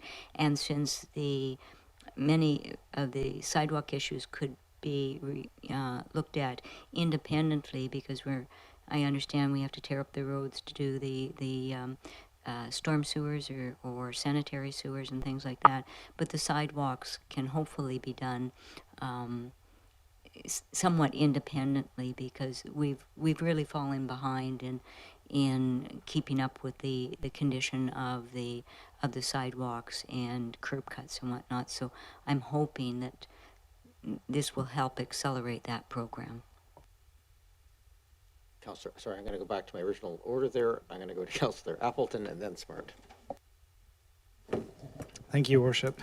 Yeah, in my opinion, the scope of the backgrounder as currently presented is not as I expected it. I think you can definitely come at it different ways depending on your perception of things. In my view, the existing active transportation study, and I appreciate Mr. Taddy's comments during the public input period. I do believe that the bulk of the active transportation plan from 2011 is still valid. I think the community, for the large part, is of the same design and it is of the same nature. There's no substantive change in our road network or our community centers, those types of things. And in fact, in the intervening time, we have a much greater degree of clarity as to where the adjacent municipalities' networks will run to, where the connections should be. Those things are more or less either already in place or already concluded. So I see this to be a very similar conversation to the one that Council engaged in earlier with respect to planning for housing. And I am looking to accelerate this project. I've been pretty vocal in my interest in having this active transportation network built in the next 5-year planning cycle, and I think it's eminently doable. I think that we have the ability to move into a design and a light touch implementation in very, very short order. So I would encourage council to treat this much in the same way as that we treat housing. There, especially with respect to climate action, the two main levers that we have to pull as a municipality are both in housing and in transportation, in terms of where we can affect change on climate impacts. This one needs, in my view, needs to be significantly accelerated. So I don't see anything in the existing active transportation plan, which, even though it is over 10 years old, was arrived at through a very extensive public consultation with a lot of really important inputs from the advisory committee at that time. I don't believe that it's impossible to pick that up and start constructing in short order. So I would like to see this council commit themselves to doing that in much the same way that we commit ourselves to accelerating housing. Thank you, Your Worship. Councillor Appleton, go ahead. Councillor Smart. I agree with many of the comments that have been said so far. This project is a climate issue. This is about meeting our 2030 goals for reducing carbon. This is about getting people cycling that don't normally cycle now. So it's about capturing seniors and youth and allowing them to get out of automobiles. The community is exhausted with the pace that this has happened in our community, and so we need to go to the community with, here's some ways of how we can do it, and here's when we're going to do it. I don't think there's going to be any appetite for, let's talk about it. So I think it has to be about how, not if, and when, and I agree with expediting. Thank you for that. We heard from Mr. Robertson just in terms of the alignment with other projects and so forth. So I'm just trying to, if the desire of this body is to add some opportunistic, at least, projects as they become available, I'll turn to staff and just ask: is there some language here that might, or maybe you can answer some of the questions that have been raised here? Ways of speeding up the actual implementation. I think we've already sort of established that we're sort of looking at grounds. Are there things that we can do to set the prioritization list, for example, maybe subject to other projects coming along that might, if we're going to dig up the sewers in 2 years, that doesn't make any sense. But from an active transportation perspective, look at some of the prioritization. Mr. Robertson, I appreciate you are very new here, and this is not entirely fair to have you come up to speed so quickly on all these different pieces, but perhaps you can just talk a little bit about that from a direction standpoint from council. Yeah, I mean, I can understand and hear the frustration of it having sat that long. So since I've been here, I've just try to be assessing where we are with our infrastructure, not just underground, but all infrastructure, and the planning that has been in place, and what we yet need to do. A component of just to speak to the sidewalks, of the condition assessment that we're putting in the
Councillor Appleton, is there discussion on this? Go ahead, Councillor Watson. Yes, thank you, Mayor. Having heard the discussion earlier on, Councillor Appleton actually spoke about design and implementation. And I wondered, this motion, again, it doesn't seem concrete enough to me. I would like it to be even more concrete because options analysis suggests that there are maybe many multiple layers of things you can do to get to the point you want to get to. But as Councillor Appleton has pointed out himself, there are some easy examples to emulate and implement. And personally, I would like to see at least one or two of those done in the next fiscal year, and not dotted options analysis done in the next fiscal year. I would actually like to see some of the work done, the easy to do work done, so that the community can see that we are making progress. And it can be the least expensive items. It doesn't need to be the most expensive ones, but it would really be nice to be able to have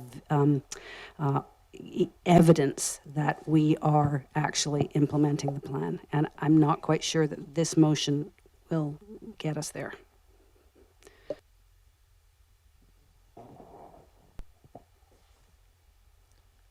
I'm just going to point out one. I think there's two aspects to this. One is the urgency of implementation of some quote unquote low hanging fruit. There's also just the reality that active transportation includes, as noted, sidewalks and other curb cuts.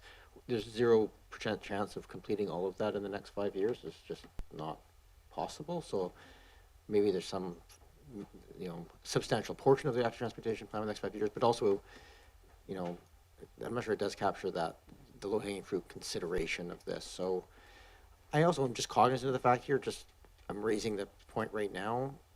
Well, there are simple designs. Typically, this implementation does take away parking or has implementations for traffic flow that will need some community consultation and aspects of it as well. It's not likely to just be thrown in and then surprise people one morning that it goes in there. So I'm not. I tend to agree with the motion as it's laid out there, and maybe with a slight recognition that, the majority of or substantial portion of the active transportation plan is maybe part of that. But I think until we get some understanding of what the implications are, which is what this does, it's hard to kind of move it forward. Yeah, go ahead, Councillor Appleton. Thank you for those comments, Your Worship. And if I could clarify, I guess what I would see, there's a fairly well understood mechanism now in place with implementing active transportation corridors and the concept of the basic network. And the active transportation plan that's on the books speaks also to the basic network that is essentially to boost mode shift and to get people using the network. The basic network is what's required. So I guess I might clarify this motion to say, rather than just implement the active transportation plan, but implement the basic network outlined in the active transportation plan. So I think that might in part. Sorry. Before you continue on arguing, is this seconder amenable to that? So let's make that change then in the thing. So I implement the basic network in the active transportation. Okay, thank you. I think that helps. Go ahead, Councillor Appleton. Go ahead. Thank you, Your Worship, and appreciate your indulgence. I think that this speaks in part to your comments about that there are many parts to achieving it. Not everything can be done in the next 5 years, and that's understood. This is really with the idea of making the basic network that can actually affect change in people's behavior and people's usage of the system, and also I would hope, at least in part, addresses the comments by Councillor Watson in terms of if we understand where if we agree and understand where the basic network is, understand some of the connection needs along those particular corridors that are outlined, then we can move quicker to shovel-ready projects. We can understand how to build on the small pieces that we already have, some work that's already underway, like the McNeil corridor. It doesn't do all of that, but it definitely does point us in the right direction of where that work would happen. Thank you, Your Worship. Thank you. Councillor Patterson? Yes, thank you, Mayor, and through you to staff. And with with certainly a lot of understanding and appreciation that Mr. Robertson has not been with us for a long time, and he's on the hot seat right now. But it has been almost 2 years since, well, probably over 2 years now, since I brought forward a resolution to the previous council for an implementation strategy for asset management. And it's only been a couple of weeks since we actually came to a council decision on how we are going to achieve that with some of the staffing.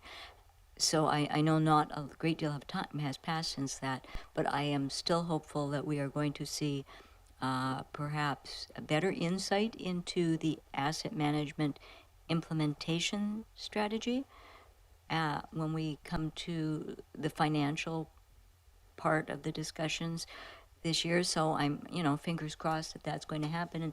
And if we have a better understanding of the implementation strategy for certainly the infrastructure, then that again allows us to perhaps expedite some of the decisions about active transportation. But perhaps staff can comment on whether my expectations of the implementation strategy are reasonable. Measure, are you ready to answer that question now, Mr. Robertson?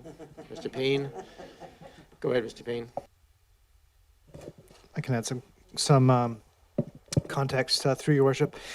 So the comprehensive asset management plan, which is one of the backgrounders in here, part of that, there's many pieces to this, as council is already knows or is discovering, includes the consolidated capital plan, right? And that capital plan includes putting all these pieces together.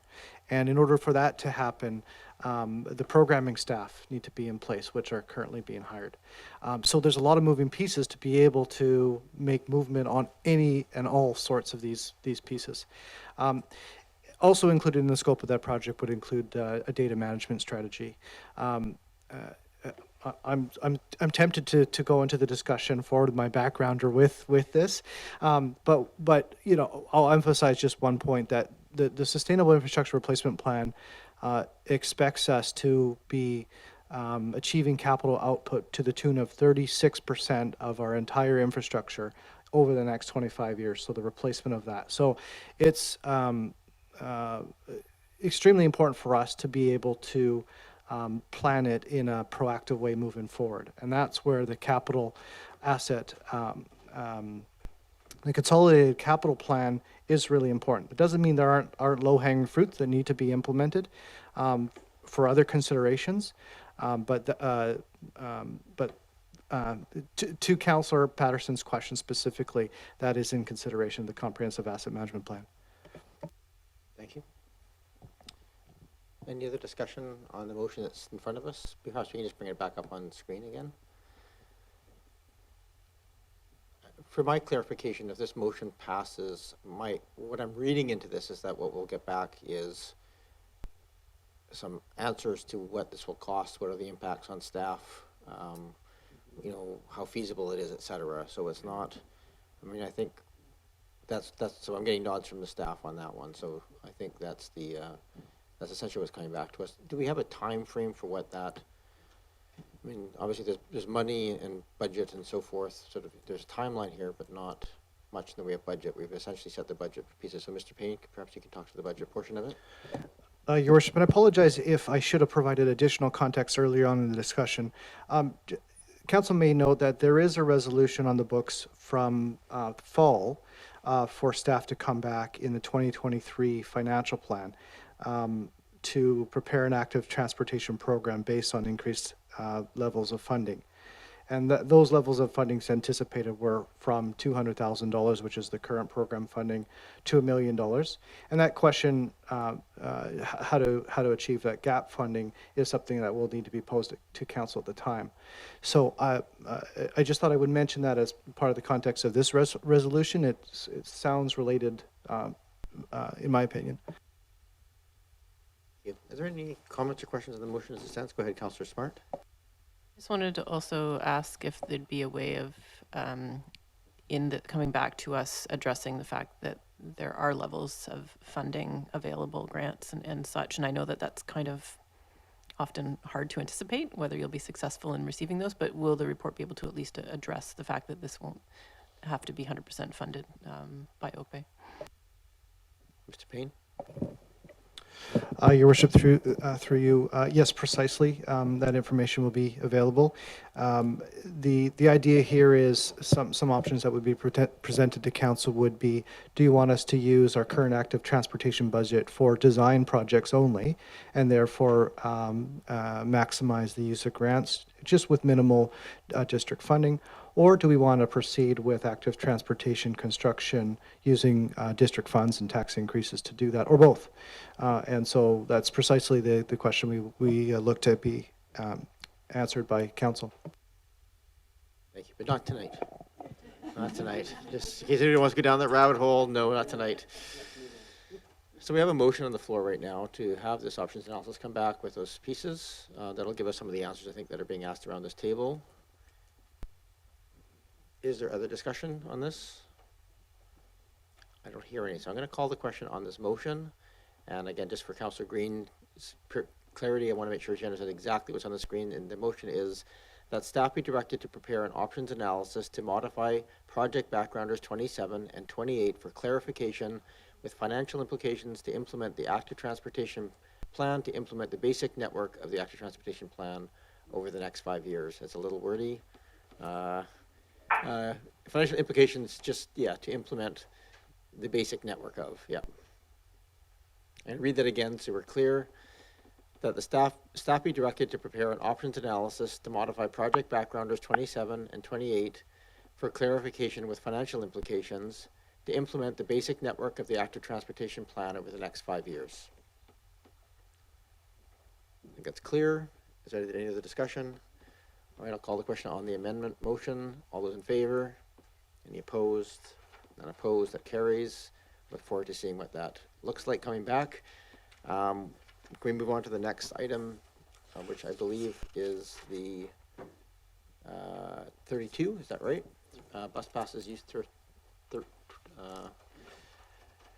youth. This is brought forward as a motion for consideration. So this is essentially asking staff to go away and come back with options, what that would look like. Are there questions? Go ahead, Councillor Smart. Yeah, this, through you, Mayor, this particular backgrounder didn't come back exactly as I was expecting, being that this had previously been costed and proposed to Council coming out of the Climate Action Working Group, and I just wondered, was it an option to actually just put that proposal, in a sense, back on the table with a cross-check of cost rather than spending a lot of time studying it? Like, could we just do it?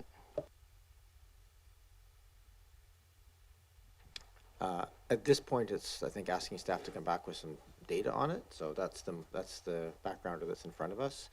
I would point out there may be some value in looking at this, of reaching out first to, I mean, it may be hard right now with the Regional Transit Commission or BC Transit and asking if they have any data on the impacts of it, because there's substantial cost, I can tell you, from the municipality's perspective and of implementation. And so I think it may be helpful to have an understanding of what the value versus cost look at would be. If that's not the intention, if you wish to change it to bring it forward as an implementation, that would be a different backgrounder, in some ways simpler. Go ahead, Councillor Smart. Yeah, maybe I'll hear what other councillors have to say around the table, but I would be willing to entertain a motion towards implementation, being that this essentially would have our youth learning for a lifetime to use public transportation, and it would get cars off the road, and it would meet our carbon goals. Thanks. Is there any discussions? We have the background in front of us for things. Go ahead, Councillor Smart or Appleton. There's no motion, is there? No, there's no motion. It's just, no, we're just talking about the background as it's just in front of us. There's been one idea mooted. Go ahead, Councillor Appleton. Thank you, Your Worship. As pointed out, this was a recommendation that came out of the Community Climate Action Work Group, so just remind Council of that. And it has come to Council before for review. I think that there's been a certain degree of, there is certain costs associated with the program, there's a certain degree of success that's been associated with the program as well, in neighboring municipalities with the rollout. So I'm also of the mind that essentially we move to, again, this is an active transportation, or this is a transportation mode shift priority, and something that can get people out of private cars. I think that's something that I've heard.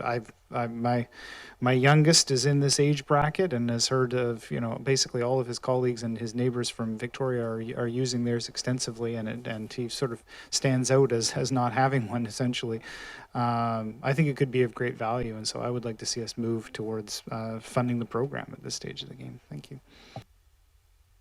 I'm just going to point out we actually don't know what the costs are attached to it, so I think moving to funding it is a bit of a in this role. But if the desire is to have a backgrounder come back, well, that's sort of what the backgrounder says, is to come back with costs and so forth. So, but go ahead, Councillor Braithwaite.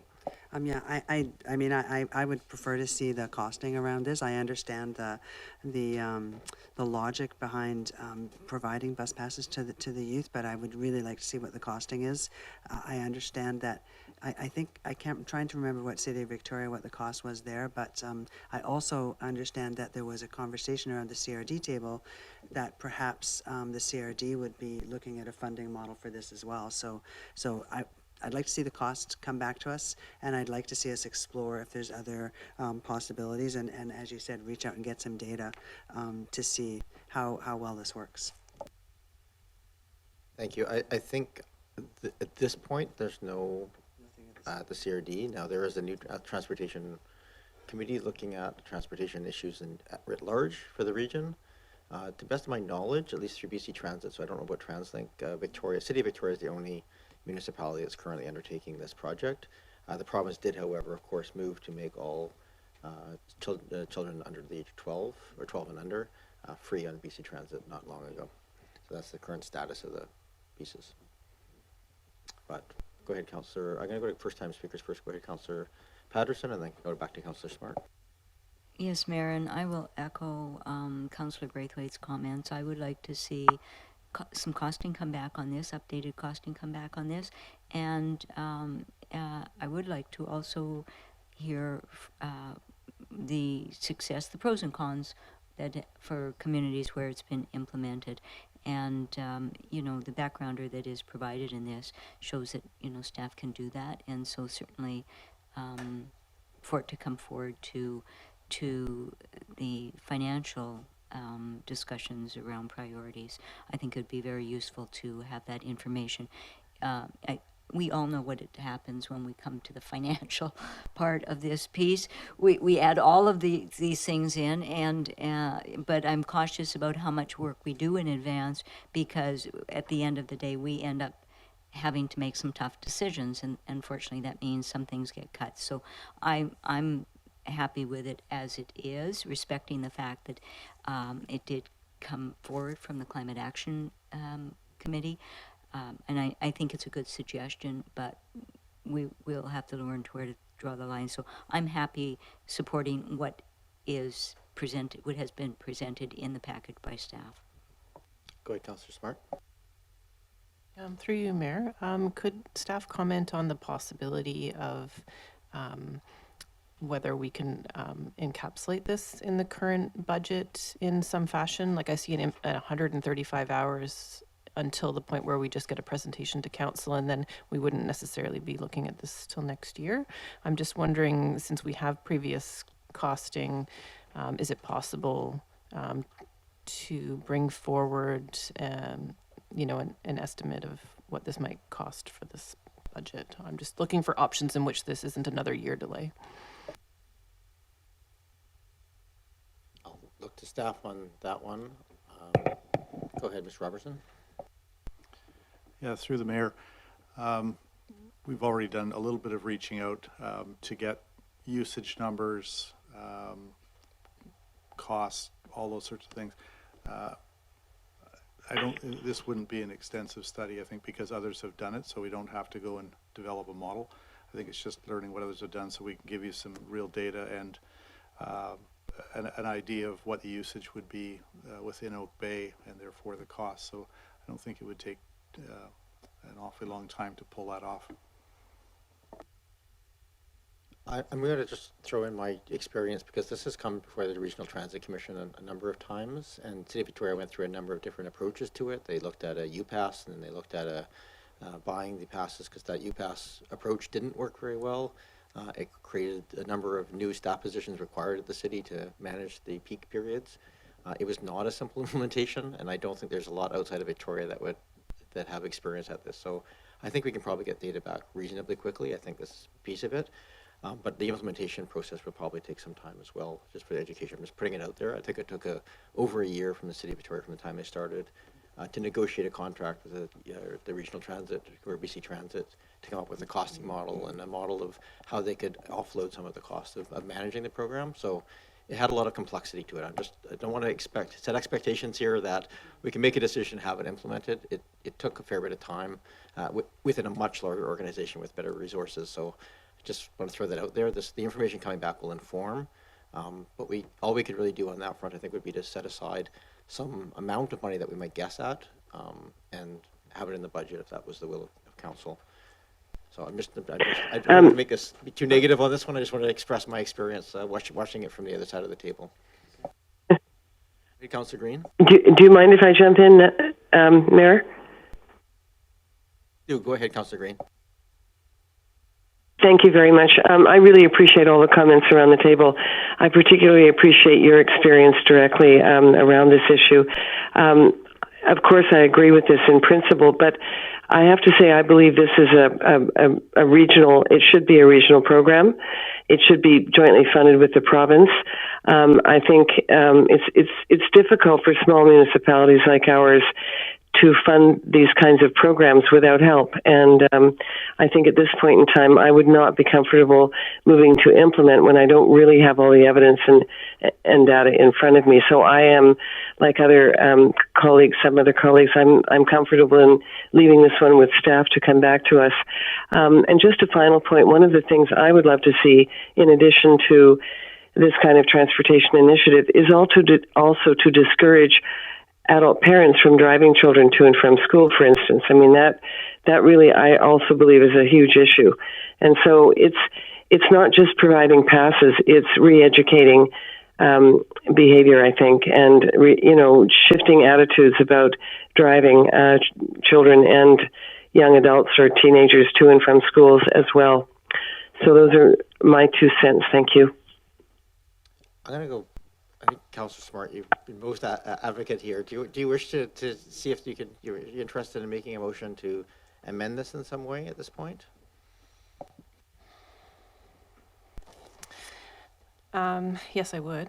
I'd like to make a motion, I guess, to expedite the process of bringing some data back to council in order to potentially move this forward in the near future.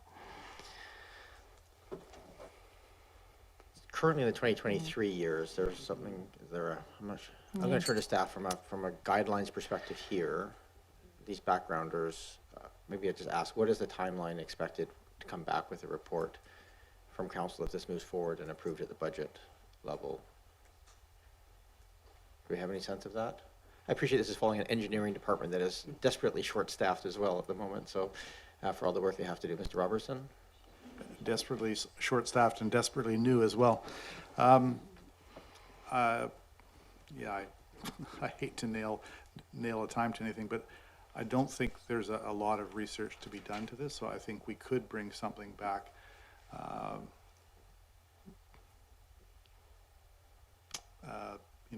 By spring, I think we could bring something back that would have the information you're looking for. I guess probably part of the question here would there be a possibility of bringing it back before the budget cycle is completed, which is May or end of April, Mr. Bean? I'm seeing lots of uncomfortable squirming from the staff on the timelines here, so you can give honest answers here. It's all good. Your Worship, I think budget deliberations really have to conclude by the middle of March, but the budget impacts of paying for free passes, I don't think that's too difficult to research that component. We could bring estimates in budget deliberations on a high level for that component. there's other implications that that this report would need to address, such as staffing, privacy, all those sorts of things that could be addressed later. So if we want to have a decision to be included in the budget, we could bring back high level costing on free passes during budget deliberations in March.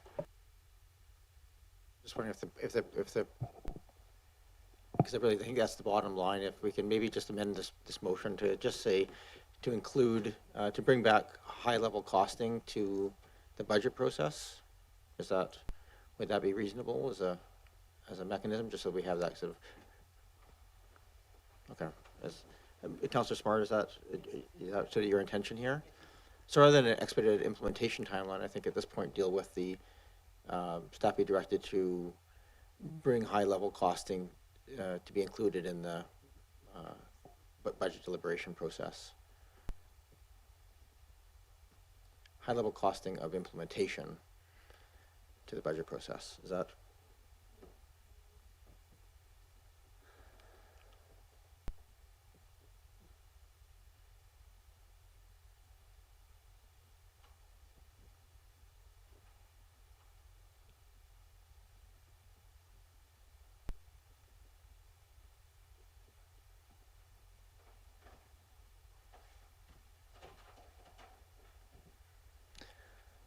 So just for my clarification on this, we're not going to have the research portion of this done, though. Is that correct? By that time, there's no way. So it would just be a question of, at that point, does council wish to add a monetary piece in there to cover potential costs? Okay. So we probably wouldn't make decisions at that point, but give that option. Okay, thank you for that. Much appreciated. That's the motion on the floor. Is there other? It's moved and seconded. Thank you. So I'm just going to read this to you, Councillor Green, that staff be directed to provide high-level costing of implementation to the budget process on project backgrounder 32. Anything else? Go ahead, Councillor Braithwaite.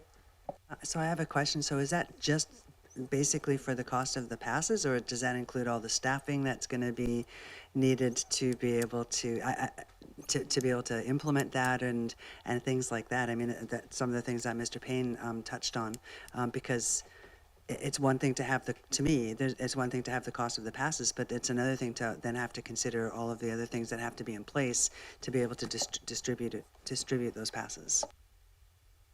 So, Mr. Robertson, Mr. Payne, Mr. Robertson? Yeah, I think as we research it, we'll find out. Like I know people in other municipalities. So whatever we can gain experience-wise from them, I don't know how much I'll find out in time. I'm pretty sure we can do the basic, but how much about the rest, and then discussing with my colleagues about the impacts in their areas. So we'll do the best we can. Thank you. Is there any other discussion on the motion to have that costing for the budgeting process? Go ahead, Councillor Smart. Just a question through you, Mayor. Do you need a sense of timeline? I'm trying to remember from the Climate Action Working Group if we had looked at a pilot project for just 4 or 6 months, and I just wondered, would you perhaps provide different options or presume it to be an amount of time? I just didn't know if you needed any direction on that. I think if we just get a sense of the annual cost and hopefully some of the staff implications, that would be part of it. Any other discussion on this? I'm actually having a hard time supporting it, I have to say. And I say, so we have a backgrounder here. This was brought to council, it wasn't moved on. It's back again. I think what's being asked for now is a thoughtful look at this with time for staff to actually go and actually do some of that fulsome impact on council and so forth. I think what I'm witnessing in other jurisdictions, the chance of us getting this in time for the next school year pieces is very, very slim, especially given the staff components that we have. So I don't think there's any harm here in us following this process of going and getting the background of what this costs and what the implications are, and at that point considering whether or not we want to make it a priority amongst all the other pieces that we have. So I really struggle with this one because I get the urgency but it seems like we're we have a solution without having to sort of define the problem. And there's certainly merit to these kind of programs, but I would like to just understand what the implications are on staff, on costs, without the rush, because I feel like we're going to be potentially making a decision here in a rush that isn't necessary. So I'm having a hard time supporting the motion as it laid out. I think the original approach was actually a pretty appropriate one. And in fact, I sort of had in my mind, we may just be able to go and get some background information on the data and then come back and see if this motion is required as it is. So I'll see how I feel when I get to it, but that's sort of where I'm leaning right now, is that I'm struggling with this one to sort of jump the thoughtful approach to it, or the time incremental approach to it to get to the solution portion of it. All right, any other discussion on this motion as it stands? I don't see any, so I'm going to call the question. All those in favor of the motion? And those opposed? I have Councillor Patterson, Braithwaite, myself, Councillor Green. I'm opposed. Okay. So that amendment does not pass. The original motion still stands at this point. Is there any other amendments that people want to see put forward on it? Okay, so that's going to still go forward and bring back a report on it. It's just not moving the budgeting portion up. All right, we are moving on to the erosion prevention program for McNeil Bay. Are there any questions of staff on this one? I have one quick question for staff. I'm supportive of the motion as it sits there. I'm not sure if you can even answer this question right now, but there's sort of two parts of this. There's all kinds of work that can be done underwater, like doing artificial reefs and doing beach augmentation and those sorts of things. And those also take detailed design pieces and options and costing to come back. But it also talks about public engagement and input. And so I'm not entirely clear on the way it's written, if this is to move it forward to go do some of that detailed work and bring back those options for consideration, or if the consultation, public engagement piece is front end, and then based on the public engagement side of it, going out and doing the detailed engineering work. Do we have those answers right now? Mr. Robertson, and I appreciate this has not been top of your to-do list that's in your work so far. Yeah, I have not been too involved in this one so far, so I'm not sure of the order of it. Sorry, I can't provide more clarity on that. So I think at this point the lack of clarity works to our benefit. I'll just leave it, and I'm happy to share a little bit of some of the history and stuff of that offline. But I think the wording as it stands right now, if there was a hard this way or that way, then I might question that. But if it's still uncertain, I take that as fine, frankly, at this point. So thank you. Go ahead, Councillor Patterson. Yes, thank you, Mayor. And you're much more knowledgeable about this project than I am, but I suppose your comments confused me a little bit. When I read this and I looked at the footnote, this is just a top-up between the difference of what the budget was and what it needs to be. So this is just a top-up. It doesn't really change the plan or alter the plan at all. That's correct? Yes, getting nods from staff. Okay. I don't see any other questions on this one, so I'm happy to move on to the other items on this one. What's next on the list?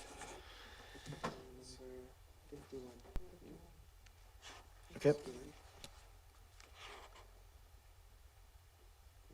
Okay, so initiate Uplands sewer separation. Pretty much a go at this point. Any questions? Not seeing any. Any questions, comments? Yes, go ahead, Councillor Appleton. Can I just say on behalf of everybody how exciting it is to get it started? After how many years waiting to try and get to exciting is always an interesting word for this sort of thing, but sure.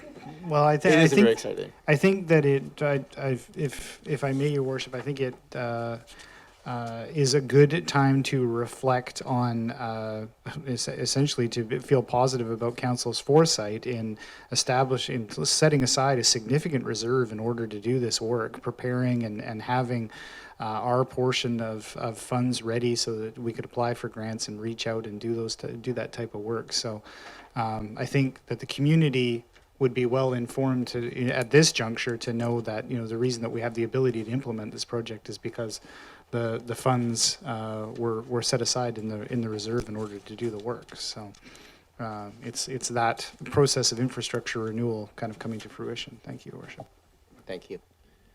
Okay, and appreciate those words. I think it is, Mr. Robertson, you actually are arriving here at a point where we're all very excited about replacing sewer pipes, which is kind of a funny place to be. Moving on, we are into we're going to finance and asset management.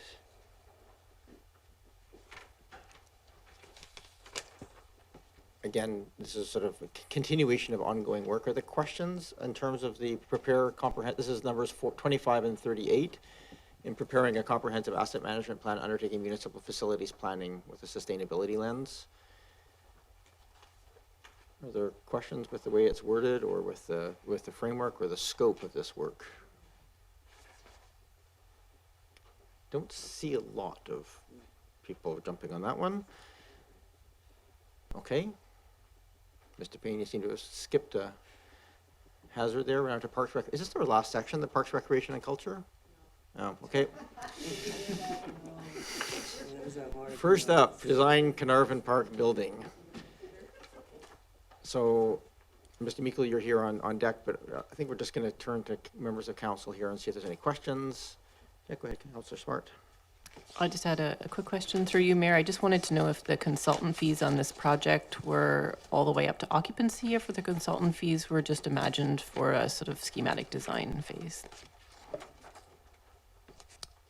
Mr. Meikle? Or Mr. Payne? I see you guys looking back and forth. Mr. Payne, go ahead. Through Your Worship, up to design. Any further questions, Councillor Smart?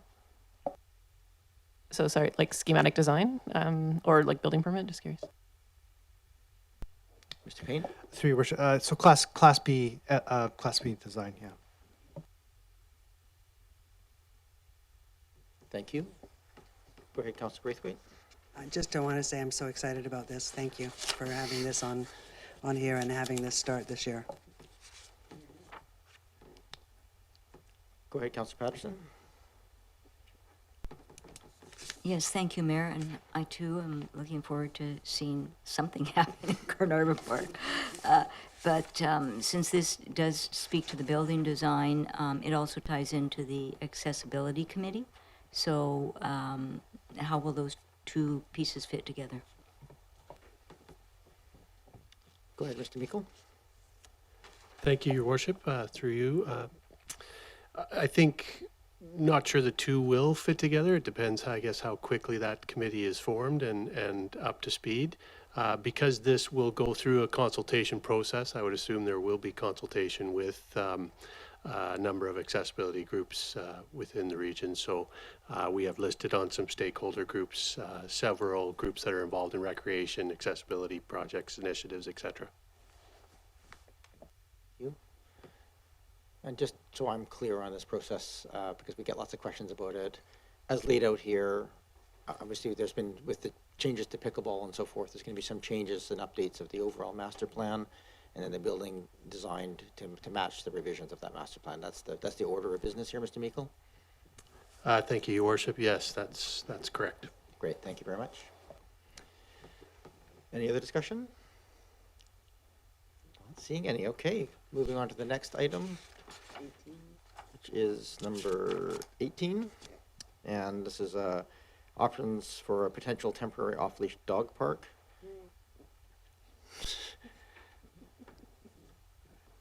Is there any questions of staff on this one?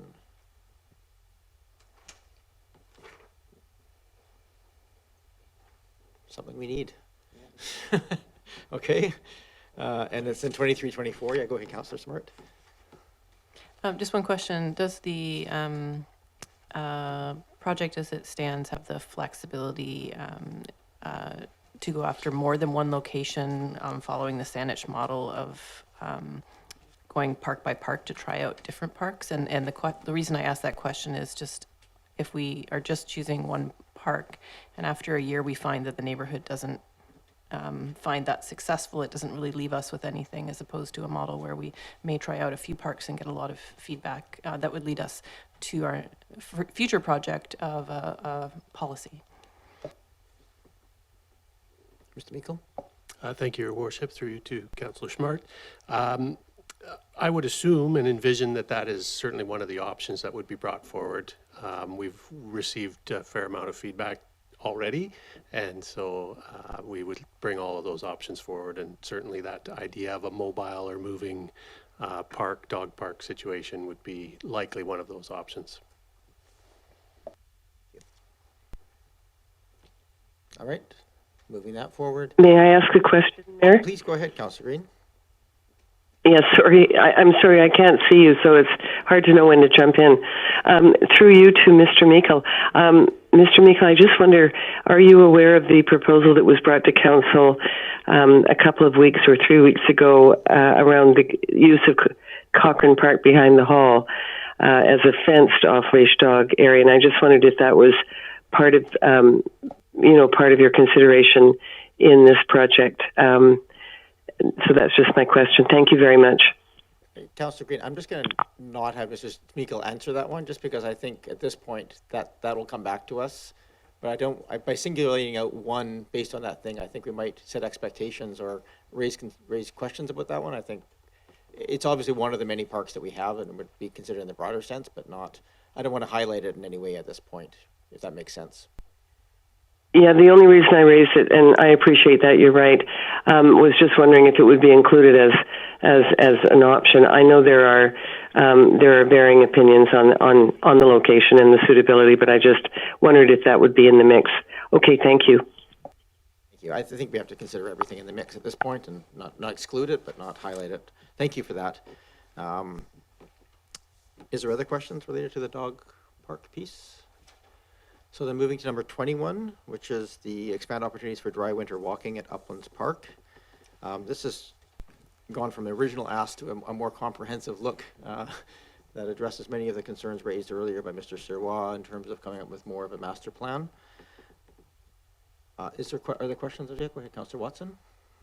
Thank you, Mayor. It's exactly that I wanted to ask. It is titled right now as opportunities to expand dry winter walking, but reading it and hearing about community interest, I thought it sounds like it's actually more like implement preservation and infrastructure. Well, what I wrote down a whole bunch of his words. Sorry, hold on. It was kind of, this is actually broader than what the title suggests, because it is going to include a look at both infrastructure and all trails, not just necessarily winter trails. So perhaps maybe I'm asking for clarification from staff on that. Is that the anticipated scope, which it's not really just specifically dry winter walking, but more year-round use and preservation? Thank you, Your Worship. Through you to Councillor Watson. Yeah, staff would recommend this a much more comprehensive approach here. As we're all aware, this is a very sensitive park on a number of fronts, sensitive from an ecological perspective as well as a cultural and an archaeological perspective. I think to mitigate risk and any potential pitfalls, it requires some significant planning to look at how we proceed in this park. Even the slightest change, my understanding would be the slightest change to any of the existing trailways could certainly cause changes in drainage and water flow, for example, that could significantly put some of the endangered plant species at risk as one example.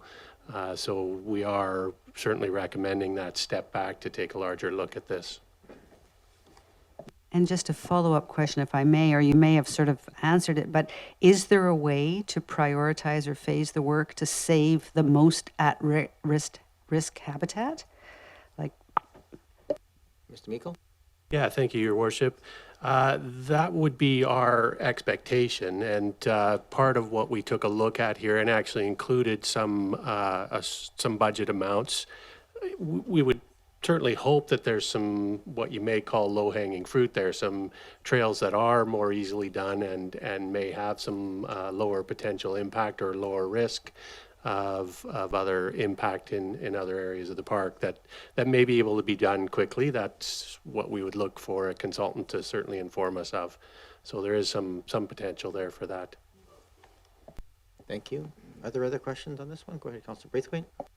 Thank you so much. And this is more of a semantics kind of a thing. I'm just wondering if we could perhaps change the project name to expand opportunities for dry winter access at Uplands Park rather than walking, because I think that was one of the things that Jacques talked about as well, is that access for those with disabilities as well. So it might just be a better word to use there, perhaps.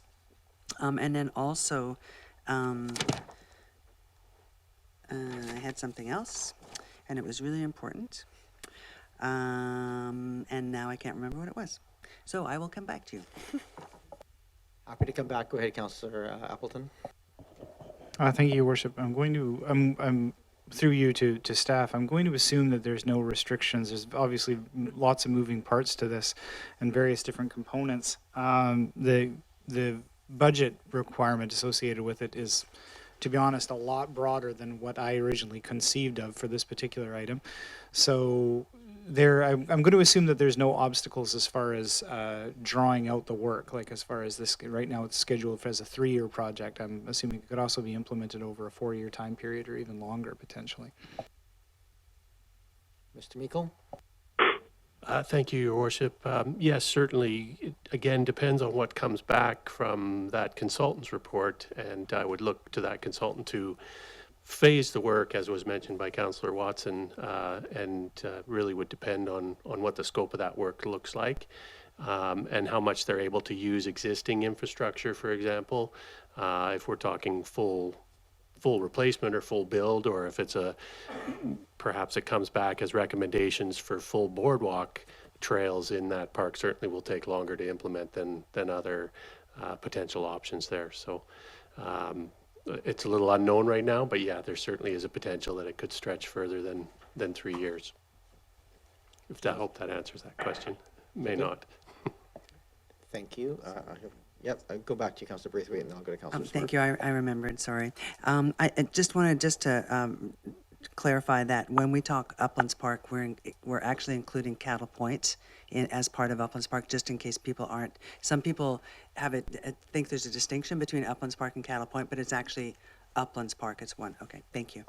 Thank you, Councillor Smart. For the record, that was a nod from staff there to say yes. Go ahead, Councillor Smart. Through you, Mayor, I guess just a question around, even in some of the correspondence we received, there was hints that, you know, this may end up being a $500,000 project. We don't know where it's headed, obviously, and it's obviously a fantastic project that supports so many of Council's priorities, but it is a large amount to approve at this point, not even knowing sort of where it's headed and what all the scopes are. And I guess I'm just wondering, like, do we commit ourselves to $220,000 to find out that it's $1 million project? And I'm just wondering about how it's structured. And this is I'm trying to think of what the actual question is here, but are we setting ourselves up in such a way that we can still leverage grants and private donations so that we can greatly assist with this project, but not put ourselves on the line for a project that we might not be able to resource? Mr. Meikle? Thank you, Your Worship. This really is focused on giving us that plan to move forward. So I would anticipate it very likely will come back with a larger request at some point to fully implement recommendations to preserve and protect both the cultural and the ecological elements of this park. So I would anticipate there would be more asks into the future. This piece is really about getting us to that point of saying this is what needs to be done to preserve this park, again, on all those fronts for the future, and to create better access and keep it sustainable for the future. So really that focus around preservation. But yes, it will likely lead to what I would envision is a comprehensive plan for a trail network, accessibility options, and protection of certain areas of the park. Go ahead, Councillor Braithwaite, briefly, you wanted to. I'm going to make a motion to extend the meeting until 10:30. Is there a seconder? Moved and seconded. We're almost done. I don't think it'll take us that long. I'm sure some of you in the audience have very sore bottoms at this point from sitting for so long. The motion's on the floor to extend. I'll call the question. All those in favor? Any opposed, not opposed? We will try and get through the rest of this quickly. Go ahead, Councillor Smart. I think. Did you have anything else? Councillor Patterson. And then Appleton. Yes, thank you, Mayor, and I appreciate the comments that that the ultimately to build pathways could cost a lot more, and I have no doubt that that may in fact be the case. However, certainly discussions that I've had with a lot of the people that are always in the park is for at minimum to protect what we have, because I can certainly tell you that the degradation in Uplands Park has been substantial, and if we don't take at least basic remedial action, which this would allow for, and at least start with a remedial plan that could over time be changed out if we so desire, I think is critical. So I'm very supportive of this project going forward. I just want to thank the three members of the audience that stuck it out this long. So, I hope it wasn't me that drove them out. We're almost done, but I appreciate it. It is a long time to sit in those seats. Okay, thank you for that. Before I go to Councillor Appleton for a second time, I just want to express, I guess I do appreciate that the approach taken to this. This was actually my thing bringing it forward, because I recognize and have multiple people comment on the fact that at the north and the south end, there's these short stretches, maybe 20, 30, 40 feet, where it's just impassable in the wintertime. You go in there with normal walking shoes and you can't get past, because it's just and people end up climbing through all the bushes and doing a lot more damage. And so the question was really, can we provide some just temporary, wooden things that we lay down for the months of winter and pick them up again in the summer and kind of call it a day. I think this is a great approach. I'm happy to hear that there's consideration of, is there some short-term things we can do as well as some long-term, because I think there are some short-term things that we can do that would just make it a more pleasant and protected place than what we're doing right now. So I appreciate that approach. I just wanted to put that out there, because that was sort of the original intent, and this has gone a long way from that, and I think it goes a long way towards a proper management of that park in perpetuity. But it's a sort of a new idea of tackling it now in our time frame. So I think that's part of the questions going here. Go ahead, Councillor Appleton. Thank you, Your Worship. And this is a very challenging one, just because this is in effect my line of work, and I've done this type of work, as a career for a number of years. So it is not a pleasant place to be looking, critically at the number values associated with this, and having to make decisions based on other priorities for the district. There's no question that this work is needed, but I agree with your comments in terms of what I originally perceived as a short-term intervention was something a lot smaller scale than this. And does this work need to be done? Absolutely it does. But I think this is actually I think it just should be called out in the open that it's just a very challenging budget ask in a time when we have a lot of budget constraints. This is going to be a very challenging one to balance off against some of the other things that we have to evaluate. So then that leads me to the question of, we are deciding at this point which things should go forward to budget. So as difficult as it is, if something is significantly outside of scope or sits very high on the budget that we're not really going to entertain at the budget juncture, during the budget deliberations, I think it behooves us to remove it or limit the scope at this stage of the game. So I would just ask Your Worship, maybe just to clarify with staff, if I refer to the financial impact on this backgrounder for this one, it does talk about consultant fees from about $80,000 to $100,000, archaeological review costs 20, and 20 to 100, ranged up to $100,000 for purchase of equipment, supplies, labor. So this does include an implementation component, not just a planning component. And so I would propose, and I would be interested in my colleagues' opinions, to, at this stage of the game, the plan, there is no comprehensive plan in front of council to decide on a way forward to implement these types of things. So I'm wondering whether or not there might be support to limit the backgrounder and the scope of work at this juncture to simply the planning piece to get a scope of, the assess the issue, to understand what the parameters are, to get a better read on the archaeological costs and those types of things, because those are likely to be extensive. So I don't want to set this item completely aside at this stage of the game, because I acknowledge the significance and the importance of doing the work.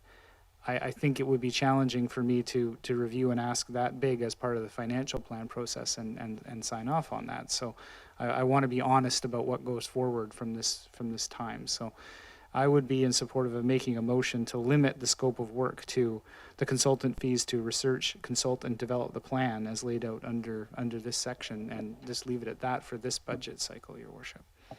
Before I get a seconder for that, I should probably procedurally allow for a seconder to happen. Second, so we can discuss. Okay, moved and seconded for that piece.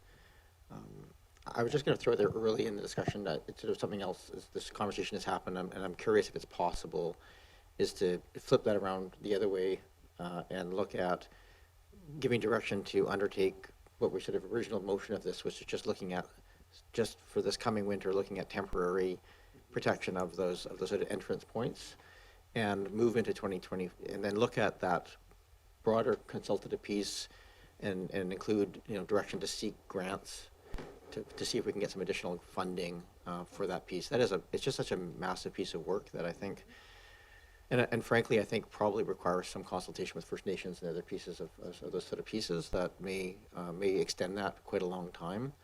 That I think maybe we can do some low-hanging fruit. That'd be my preference, is that we consider, and I'm not sure if that's possible, Mr. Meikle, because I appreciate there's still some concerns here about, touching anything before we have a sort of more comprehensive. But are there some, above ground temporary things that we can put in that we can look at least and have that, and look at maybe seeking some grants for the bigger piece of it, which is obviously needed to guide the broader discussion. I'll turn over to you. I don't want to propose something that isn't possible. Thank you, Your Worship. I mean, I would assume and gather really anything is likely possible. I think staff are trying to highlight the potential risks. Again, placing something on top of the soil may likely be possible, but even that discussion of placing, gravel changes water flows and can have some impact. So we can certainly take a look at some of that. And again, I think some of our hesitation is digging into the ground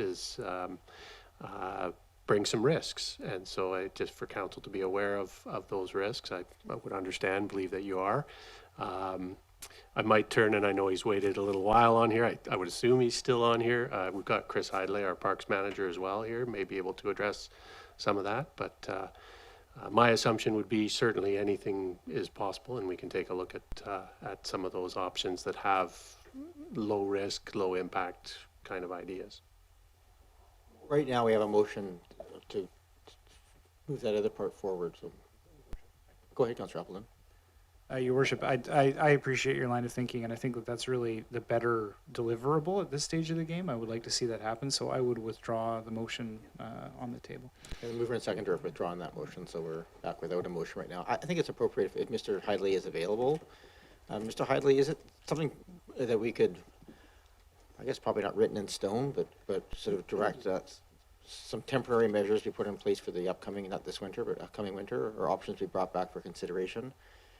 Do you see any, I hate putting you on the spot here, but something along the lines of putting, on top of the soil raised boardwalk to get the feeding out of the mud for the access points where it's really getting trampled and people are walking into things? Is that a doable thing in your mind, or potentially doable, that we can come back with more information? Thank you, Your Worship. Can you hear me first? We can. You're kind of broken up, so perhaps just stay really close to your microphone. Okay, I'll just turn it all the way up. It could be looked at, but I'll just to reinforce what Mr. Meikle said. Changing one area can lead to unintended consequences in another, and That's especially true for the rare and endangered plants. And the nature of the park and just the water flow in the park creates the ideal environment for so many of the plants that grow really in so few places in the world, and some only in Uplands Park. So that is our bigger concern. And from an archaeological perspective, really only one small part of the park has been studied. And there's more ongoing all the time, et cetera. So that's another concern there too. So yeah, I would just, I would be remiss if I wasn't being honest and saying that, you know, to change one area could lead to unintended consequences for other areas in the park.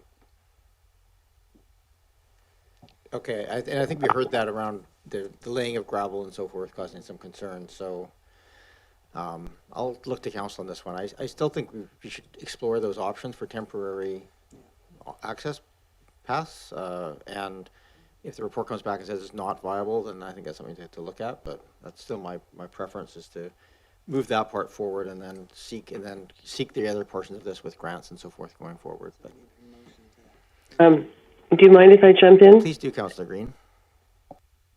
Thank you very much. Well, first of all, I really appreciate this being so well laid out and comprehensively laid out. I think it was probably in 2012 when I first met with Mr. Sirois, both at McNeil Bay and at Uplands Park, to talk about the future of protecting these assets. And thank you to Councillor Braithwaite for clarifying that Cattle Point is also included in this work. I actually think that it would be worth looking at a comprehensive planning process. I certainly agree that it's a huge project, and there may be ways of doing short-term, mid-term, and longer-term planning as we move forward. So, a short-term plan that is maybe we may be able to fund a mid-term and then long-term. But I think the point is that my latest meeting with Mr. Sirois and members of the Community Association in late August at Cattle Point demonstrated how degraded these areas are, especially Cattle Point at that time of year. And we have talked a lot about protecting natural assets, and I think these two are very prominent in our community, as we know. So I'm very supportive of moving forward in some way.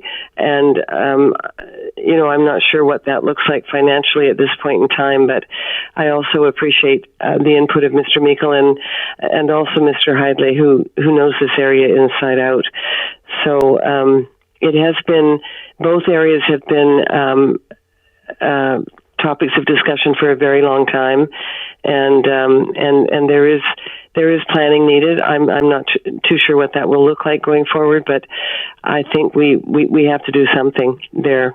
So those are my thoughts, and thank you. Thank you. I'm just trying to think of any way of if the will of council is to look at something. I guess it'd probably be as simple as, go ahead, Councillor Watson, or go ahead, Watson, Councillor Watson. Thank you, Mayor. Just following up on Councillor Green's comments, I would say I'm more supportive of going big than taking an interim strategy, because I think I'm concerned that at some point there's nothing left to protect. You might end up with a nice rocky shore outcropping, but you've lost the very assets that you're heading out to protect. And given the each year that passes without a plan that moves forward to implementation just increases the risks that you actually basically pave paradise, or don't. You know what I'm saying? You lose paradise because you've been too slow to act. So I support the backgrounder as it's presented. Actually, that's just my thoughts. Thank you. I have Councillor Appleton and then Councillor Smart. Go ahead, Councillor Appleton. Thank you, Worship. So I might propose the following motion.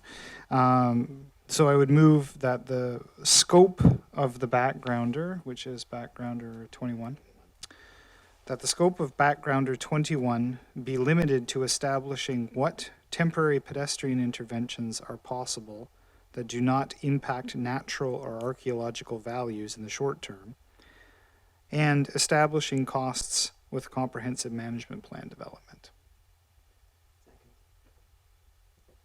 Thank you. Moved and seconded. So can you just read that aloud again so we have a correction on that? Sure.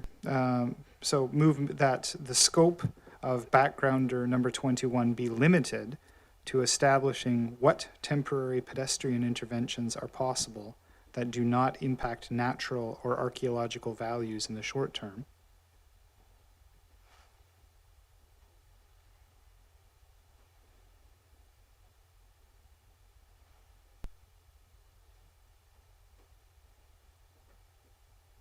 Short term. Short term.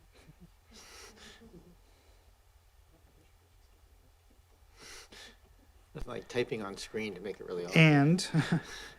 And to establishing costs associated with comprehensive management plan development.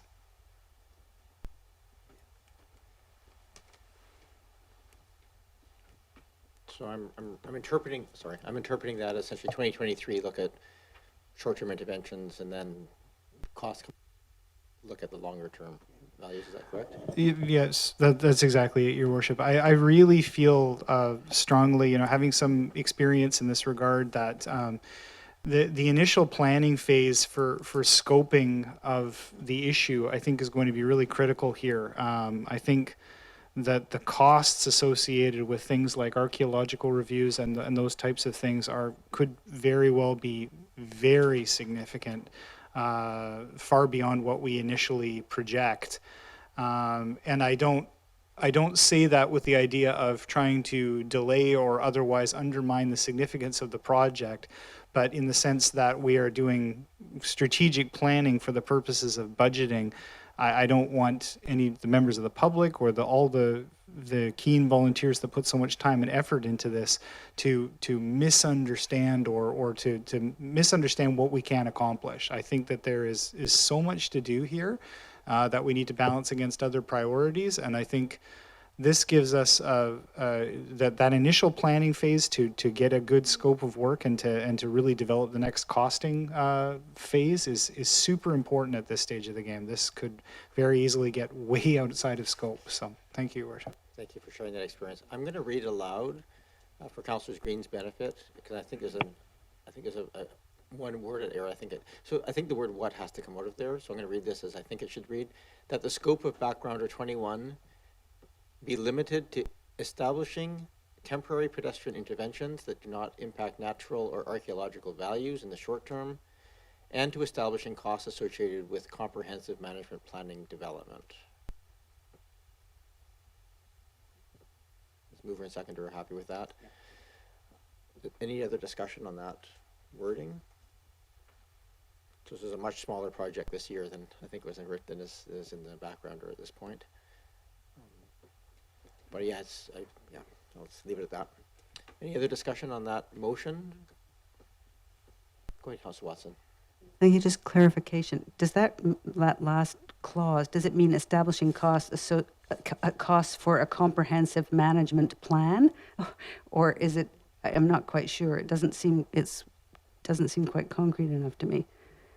Okay, I think appreciate your wording with develop. How about developing a comprehensive management plan is probably a better wording of that. Yeah. Oh, okay. Yeah, it was taking some language that was in there, but I think that's more clear if we with developing a comprehensive management plan. Beautiful. Action words at the beginning. Okay. I don't see any other discussion on that, so I'm going to call the question. All those in favor? Any opposed? None opposed. Okay, thank you. Thank you for that wording, Councillor Appleton. Is there any other discussion on that? I think we've probably killed it.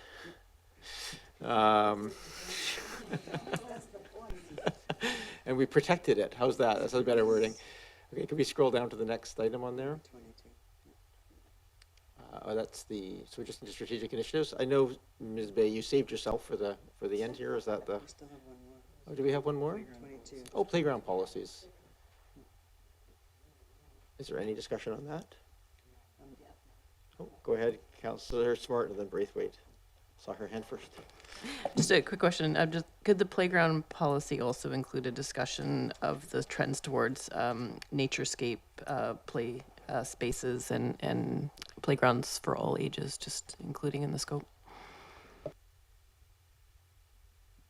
Mr. Meikle, I think that's, as I understand it, this was originally initiated, it was sort of looking at some design options for things that would include those, but is that, does it need any motion to include that, or is that considered as part of the options that'll come forward? No, thank you, Your Worship. I would assume those would be some of the options. What we'd envision here is essentially a document that provides those kind of guiding principles for how we move forward to replace playgrounds in the future. So what you've seen in best practices elsewhere is exactly those kinds of statements, those kinds of clauses, that accessibility, connections to nature, engagement, those things will be incorporated into that. So all of that would be we looked at for sure. Thank you. Councillor Braithwaite? Thank you, Mayor. And just to, I seem to remember that in the last budget, we actually did put money aside. We've started putting more money aside for playground replacements. And then, so that's great. And then I just wanted to, I know there was some comments around Willows Beach Playground tonight from a member of the public. And I think I just want to say that I understand what they're talking about, but I think what we have to keep in mind is, especially at Willows, there's so much that goes along with trying to replace playground equipment there culturally. And if we dig, and Mr. Hidley would be able to talk to this as well, if we do any digging at all there, anything can happen, and it could end up costing us a lot more money, and we have to do it with consultation. So I think that would be something that the public should be aware of, that we can't just go willy-nilly and replace equipment at Willows. We have to do a little bit more consultation. So. Go ahead, Mr. Meikle. I don't want to spend a lot of time on this. I think there's support for the motion as it stands, but go ahead. No, just to add to Councillor Braithwaite's comments there, the Willows Playground is on the longer term plan for replacement, but it's at the farther end of that longer term plan for exactly those reasons. Thank you. And I am very excited about this. I think we have an opportunity of actually really upping our games in the playground world. All right, moving on now. Go ahead, Councillor. Sorry, excuse me. I lost you. The line cut off, so I just got back in. So we finished the Uplands Park discussion then? We're just wrapping up the playground discussion. There hasn't been any direction of change at this point. Okay, thank you. Unless Councillor Alphen, did I see your hand pop up there on the playground? Okay, thank you. So now I believe we're at strategic initiatives, and there's two. Am I right on that? So first is the Songhees and Esquimalt Nations community input into Turkey Head, which is number 47. Thank you. I should just point that out for people looking for it. Are there any questions of staff on this one?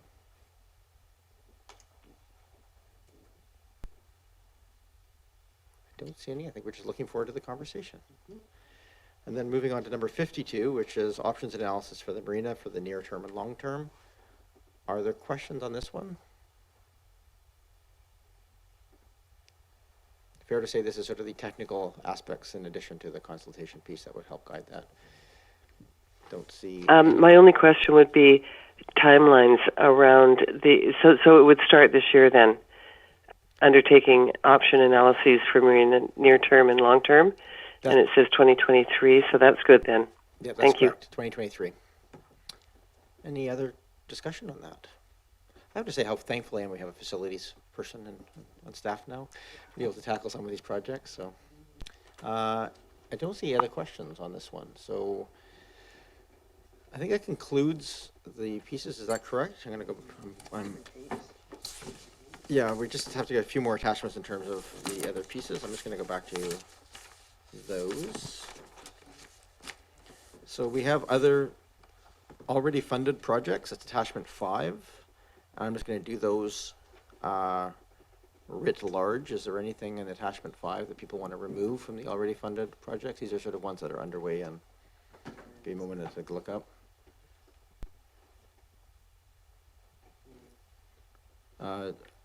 Attachment 5 is on the thing. It is page somewhere around page 64 or 68 on the think so. It's 6 items on there. Fire master plan, deer management, stormwater management, cool kit program, GHG energy reductions in buildings, and the Sitchalmouth Willows Shared Knowledge Planning Project. Go ahead, Councillor Watson.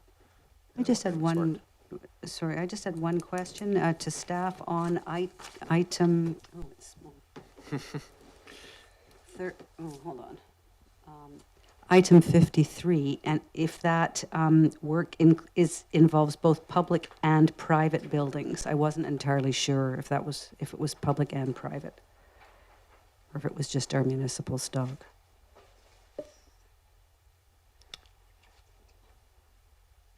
I'll go to Ms. Bay on that one. This is GHG and energy reduction in buildings program. It is part of the Community Climate Action Working Group report. I'll go ahead, Councillor Appleton, if you're ready to go. Oh, or I'll go to Mr. Bowl. I tend to go to staff if I can. If you can fill in any gaps, go ahead, Mr. Bowl. Thank you, Mayor. We haven't started this project yet, so so I can't give you a definitive answer. So I would appreciate any clarification from Councillor Appleton. Councillor Appleton and make sure that we're sort of all on the same page of this continuing to go forward. But go ahead, Councillor Appleton. Thank you very much, Your Worship. Yeah, chairing it, and Councillor Smart was on the committee at that time. This was specifically targeted towards private buildings. The idea being that, because it specifically references a Community Climate Action Work Group, with the idea being that the Community Climate Action Working Group was discussing those initiatives that could be taken up by the community on the private side of things to complement the work that the district was already doing in association with municipal buildings. So this was really speaking to things like energy efficiency, retrofits, and those types of things for private buildings. I think I realize the answer is in the very last word, which is incentives. So there we go. Go ahead, Councillor Smart.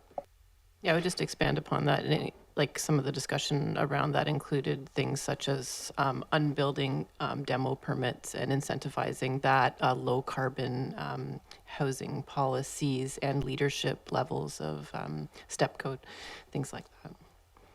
Councillor Watson, is there anything else? No. Councillor Smart, you had your hand up, or is that just to answer the question? No, I just wanted to bring up the many letter writers that wrote in about the Dalhousie tree project, and just with regards to how that budget piece fits in, because I don't believe it is part of the 33 here, that it would be potentially a separate budget item that might come up at another time.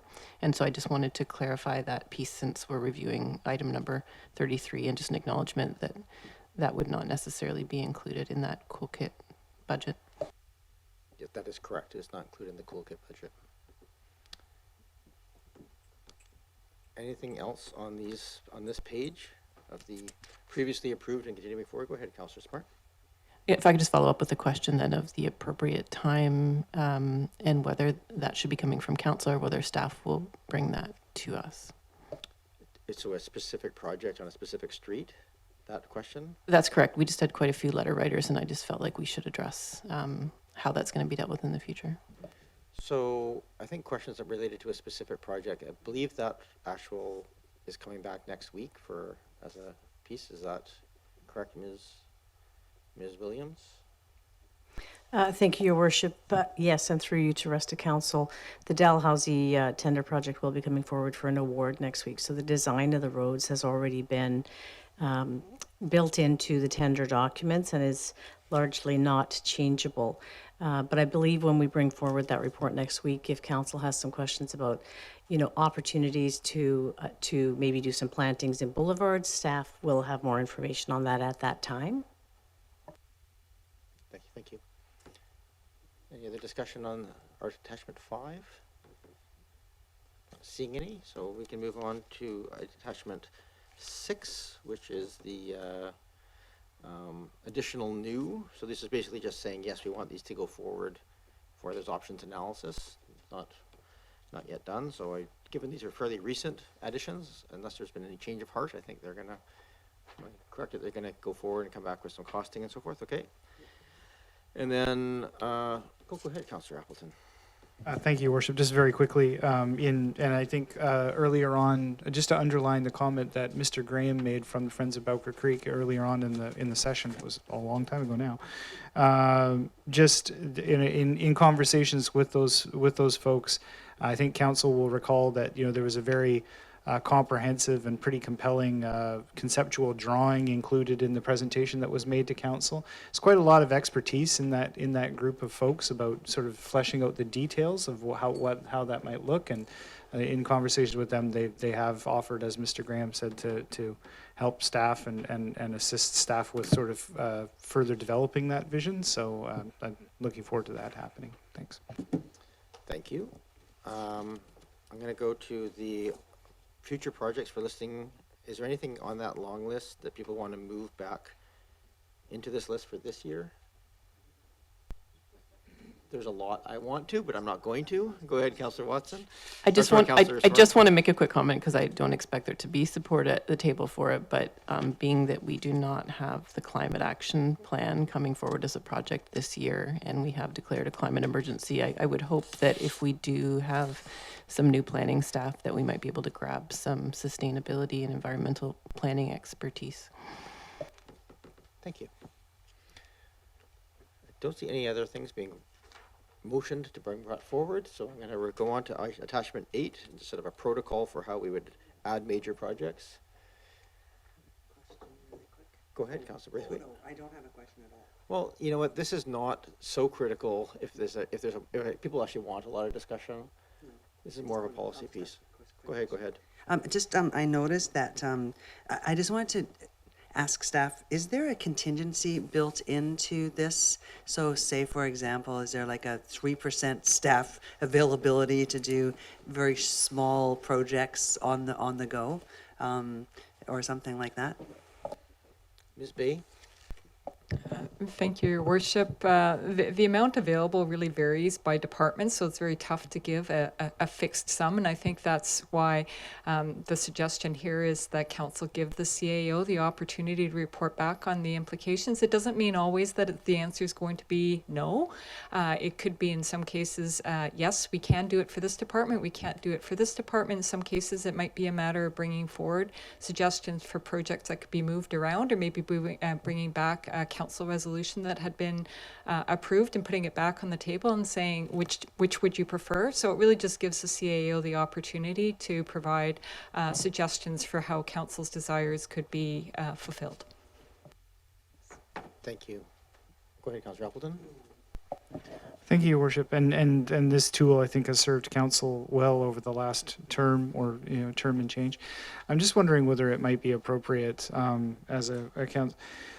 When the original protocol was implemented, I think it's fair to say that not that we were in a different operational environment, but I think a lot of the exigencies that needed to be dealt with were of great import. Not that everything isn't important, but there were some significant things that needed to be acted on in very that had significant resource implications. And so not to say that we're in a vastly different situation now, but I was wondering whether or not it might be appropriate to potentially schedule a review and a discussion at the council table of this protocol, potentially around the midpoint of the term, to discuss whether or not it might need modernizing based on the current scope of business. Can I ask that you extend the meeting for 5 minutes so we can have that conversation? I apologize, Your Worship. I would move that we extend until 10:35. Is there a second? Second. Any discussion? All those in favor? Any opposed? Thank you for the extra 5 minutes. The question just is really, is there a process of which we could just flag this for it to come back for consideration in a couple of years? Ms. Williams, is that a motion required? Can we give direction? Thank you, Your Worship. I think as a part of my performance review, which will be happening annually, and we will be meeting every 4 months to talk about how things are going, this can frame a part of that discussion throughout that process with respect to how is this working for us? Is it getting in the way? And It's just really a good conversation starter for when new items are brought forward to remind us of the protocols that we've agreed to on both sides, and recognizing that staff will always, go the extra mile to try to find a way to achieve what council wants. But this would form a part of those regular conversations. So I don't think we need a formal resolution to review it, but just a commitment to maybe bringing it to those meetings. Thank you. Okay, May I jump in, Kevin? go ahead, Councillor Green. Yes, thank you. I really appreciate the comments of both Councillor Appleton and Ms. Williams. I personally think an annual review of protocols like this or policies like this can be advantageous, and I think it also honors the fact that we have new council members that were not part of these earlier decisions. And so, I also like the idea of including this in the review or the annual evaluation around the CAO. So I like Ms. Williams' suggestion, and I think an annual review is not a bad thing, honestly. As with any tool, they may need updating or changing from time to time. Anyway, those are my thoughts. Thank you. Thank you very much. So we have an amended motion in front. Oh, we don't yet have any. Sorry, I didn't mean to cut off conversation about that one piece. So I'll give it. Okay. So with that, we have now the second recommendation, which is that and that and that and that and further that, which is part of the piece, now amended with a number of minor change or tweaks and changes to some of the specifics within that. I am not going to read it aloud. We are going to trust that staff have this down accurately as an amended motion. All the amendments have passed or been defeated as we've gone along. We now have a final amended motion, including all those pieces. So is there any other discussion on this motion as it's in front of us? No. Okay. I'm going to say one quick thing on this before it closes off, and that is just thank you for everybody. It's a really good discussion. It took us a long time, and it's hard, but I appreciate where we've ended up. I also just want to flag the fact that 90%, 95% of all the work is done is operational. And then there's always the big projects that get thrust upon us that we never expected that we have to deal with as well. And these are the priorities that we have. And so this is in the context of all of that. I'm really appreciative how thoughtful we are listening to the public and moving these ones forward, and just always keep in mind the reason for that protocol in many ways is because that's the reality. We have to have some room there to deal with the unexpected. And I think we've done a fairly nice job at this point in terms of corralling that. So I just want to say appreciations and just reminder to the public that anybody's watching anymore, I'm sure, but of that reality that we face as well. So not seeing any other comments, I'm happy to call the question. All those in favor? Any opposed? I gave a space there for Councillor Green to chime in. I take it she's in agreement. So that concludes. I just wanted to thank, first of all, staff for their support in getting me here tonight, and I'm so sorry I couldn't be with all of you. But thank you. Thank you, Councillor Green. With that, we just have the final couple of pieces of this. There's any new business, which I'm assuming there probably isn't at this point for a special meeting, and the motion to adjourn. Moved and seconded. Any discussion? Please, no discussion. All those in favor? Any opposed? None opposed? Again, presuming doesn't matter. Only one person can oppose it. We are adjourned. Thank you, everybody, for your patience and your contributions tonight. And yeah, thank you. I was looking at staff as I was saying that. Thank you so much.